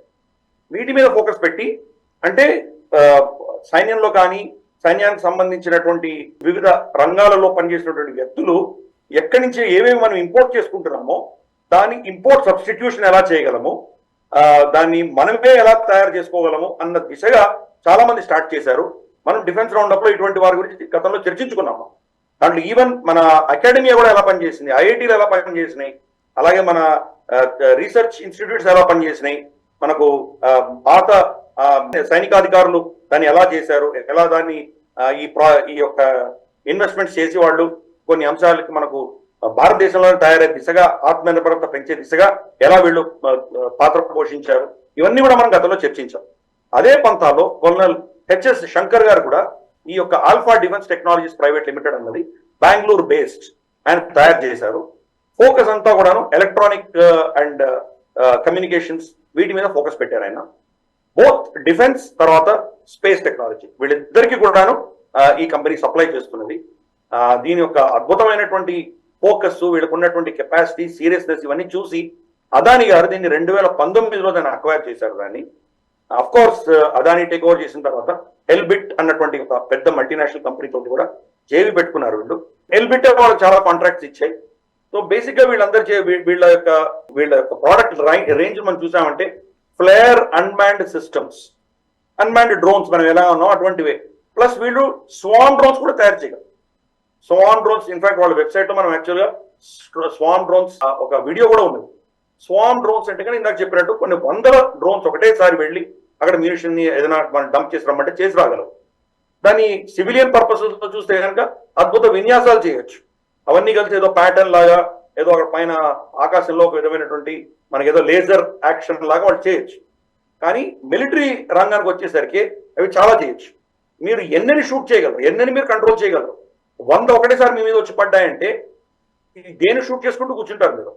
ఒకటి మీరు దాంట్లో 80% కూల్చినా ఇంకో 20% మీ మీద బాంబులు, అమ్యునిషన్ వేసిందంటే కానీ మీరు తట్టుకోలేరు. కాబట్టి అటువంటివన్నీ కూడా ఒక స్వామ్ డ్రోన్ ఫీచర్స్ అన్ని కూడా వీళ్ళు పెట్టుకున్నారు. ప్లస్ ఈ స్వామ్ డ్రోన్స్ ని ఎలా ప్రొటెక్ట్ చేయాలి, శత్రువు యొక్క ఎలక్ట్రానిక్ వార్ఫేర్ నుంచి దీన్ని ఎలా ఇన్సులేట్ చేయాలి. ఒకవేళ దీన్ని కంట్రోల్ చేస్తున్నటువంటి వ్యక్తి కంటి డిస్టెన్స్ దాటి వెళ్ళిందంటే స్వతహాగా అదే ఎలా నిర్ణయం తీసుకోవాలి. ఇటువంటి అంశాలన్నీ పెట్టి వీళ్ళు ఈ యొక్క అన్మాన్డ్ సిస్టమ్ తయారు చేస్తున్నారు. అలాగే మనకు శాటిలైట్ కి సంబంధించి చాలా గ్రౌండ్ ఎక్విప్మెంట్ అంతా వాళ్ళు తయారు చేస్తున్నారు. తర్వాత ఆప్టికల్ ఎలక్ట్రానిక్స్ అంటే మనకు నైట్ విజన్ గాగల్స్ లాంటివి కానీ, లేదా మనకు ఇన్ఫ్రారెడ్ ఎక్విప్మెంట్ కానీ, మనకు చీకట్లో చూడగలిగినటువంటి ఎక్విప్మెంట్, ఇవన్నీ కూడా వాళ్ళు తయారు చేస్తున్నారు. అలాగే ఇందాక మనం అనుకున్నట్టు ఎలక్ట్రానిక్ వార్ఫేర్ సూట్ ఏవైతే ఉన్నాయో అవన్నీ కూడా వీళ్ళు తయారు చేస్తున్నారు. సిమ్యులేటర్స్ తయారు చేస్తున్నారు. కొన్ని అంశాల్లో ఎలా ఉంటుంది, ఫర్ ఇన్స్టెన్స్ మనకు క్రాష్ అవుతుంటే దాన్ని ఎలా చేయాలి, లేదా ఒక పర్టికులర్ ఇంజిన్ ఫెయిల్ అయితే దాన్ని ఏం చేయాలి, ఇవన్నీ కూడాను యాక్చువల్ మనం ఎక్స్పెరిమెంట్ చేసి దాన్ని కష్టపడి చూడక్కర్లేదు, దాన్ని సిమ్యులేట్ చేయాలి. ఫర్ ఇన్స్టెన్స్ రీసెంట్ గా మనకు 2 రోజుల క్రితం మన ఇస్రో 2 శాటిలైట్ ని లింకప్ చేసే దిశగా వాళ్ళు ఎక్స్పెరిమెంట్ మొదలు పెట్టారు. శాటిలైట్ లాంచ్ చేశాం. రేపు స్పేస్ లో 2 డాక్ అవ్వకపోతే ఏం చేయాలి, ఎటువంటి సమస్యలు రావచ్చు, వాటినన్నింటి కూడా సిమ్యులేట్ చేస్తాం. ఆ సిమ్యులేటర్స్ అన్ని కూడా ఈ కంపెనీ తయారు చేస్తున్నది. అలాగే మిలిటరీ కమ్యూనికేషన్స్ లో ప్రోటోకాల్స్ చాలా కరెక్ట్ గా ఉండాలి. మీరు కమ్యూనికేషన్ చేస్తున్నది మీ శత్రువులకు తెలియకూడదు, దాన్ని ఎవరు లీక్ చేయలేకుండా ఉండాలి, ఎన్క్రిప్టెడ్ గా ఉండాలి. దీనికి సంబంధించి చాలా కంపెనీలు మన దేశంలో సొల్యూషన్స్ ఇస్తున్నాయి. వీళ్ళు కూడా ఆ రంగంలో పనిచేస్తున్నారు. కాబట్టి ఎన్నో అంశాలలో ఈ alpha design technologies private limited వాళ్ళు చాలా అద్భుతమైనటువంటి రిజల్ట్స్ ఇస్తున్నారు. గతంలో ఈ కాంపనెంట్స్ అన్ని కూడా మనం ఇంపోర్ట్ చేసుకునేవాళ్ళం. ఒక ఇంపోర్ట్ సబ్స్టిట్యూషన్ మన దేశంలోనే తయారయ్యేటువంటి దిశగా మనం మేక్ ఇన్ ఇండియా ప్రాజెక్ట్, భారత ప్రభుత్వం ప్రాజెక్ట్ దృష్ట్యా ఎదిగి వచ్చినటువంటి సంస్థల్లో ఇది ఒక సంస్థ. వీళ్ళ లాంటి వాళ్ళు ఇంకా చాలా మంది రావాలి. మన డిఫెన్స్ రంగానికి ఒక వెన్నెముకలాగా వీళ్ళందరూ తయారవుతున్నారు. దాంట్లో భాగంగా వీళ్ళు కూడా ఒక కీలకమైన పాత్ర పోషిస్తున్నారు. కాబట్టి వీళ్లను కొల్లేరు శంకర్ గారిని, వాళ్ళ టీంని, వీళ్ళందరినీ కూడా మనం అభినందిద్దాము. ఇంకా రాబోయే రోజుల్లో ఈ టెక్నాలజీస్ ని ఇంటర్నేషనల్ గా కూడా మనం ఎవరితోనైనా మన సమానులమే అన్నట్లు ధీటుగా మనం వీళ్ళందరూ కూడాను కొత్త ఆవిష్కరణలతోటి మన సైన్యానికి బలం చేకూరుస్తారని వాళ్లకు నా అభినందనలు తెలుపుతూ, వాళ్ళందరినీ కూడాను మనకు ప్రోత్సహించినటువంటి ప్రభుత్వము, మన డిఆర్డిఓ, మన సైనిక దళాలు, వీళ్ళందరికీ కూడా మనం అభినందనలు తెలుపుతాం. రైట్ సార్, ఎప్పట్లానే ఎంతో విలువైన సమాచారాన్ని నేషనల్ స్టాప్ ప్రేక్షకులకు ఇచ్చారు. Thank you very much sir. ఇది ఇవాళ డిఫెన్స్ రౌండప్. ఇవాళ డిఫెన్స్ రౌండప్ ఎలా అనిపించిందో కామెంట్స్ రూపంలో మాకు తెలియచేయండి. అలాగే నేషనల్ స్టాప్ ఛానల్ని సబ్స్క్రైబ్ చేసుకోండి, వీడియోస్ని లైక్ చేయండి, షేర్ చేయండి. వచ్చే వారం డిఫెన్స్ రౌండప్లో మళ్ళీ కలుసుకుందాం. నమస్తే. ఈ వీడియో మీకు నచ్చినట్టయితే లైక్ చేయండి, 10 మందికి షేర్ చేయండి. అలాగే కామెంట్ల రూపంలో మీ అభిప్రాయాలను మాతో పంచుకోండి. Nationalist hub group of channels ను సబ్స్క్రైబ్ చేసుకుని తెలుగునాట జాతీయవాద జర్నలిజాన్ని ప్రోత్సహించండి. ఈ వీడియో కింద ఉన్న బెల్ ఐకాన్ పై క్లిక్ చేయడం మర్చిపోవద్దు.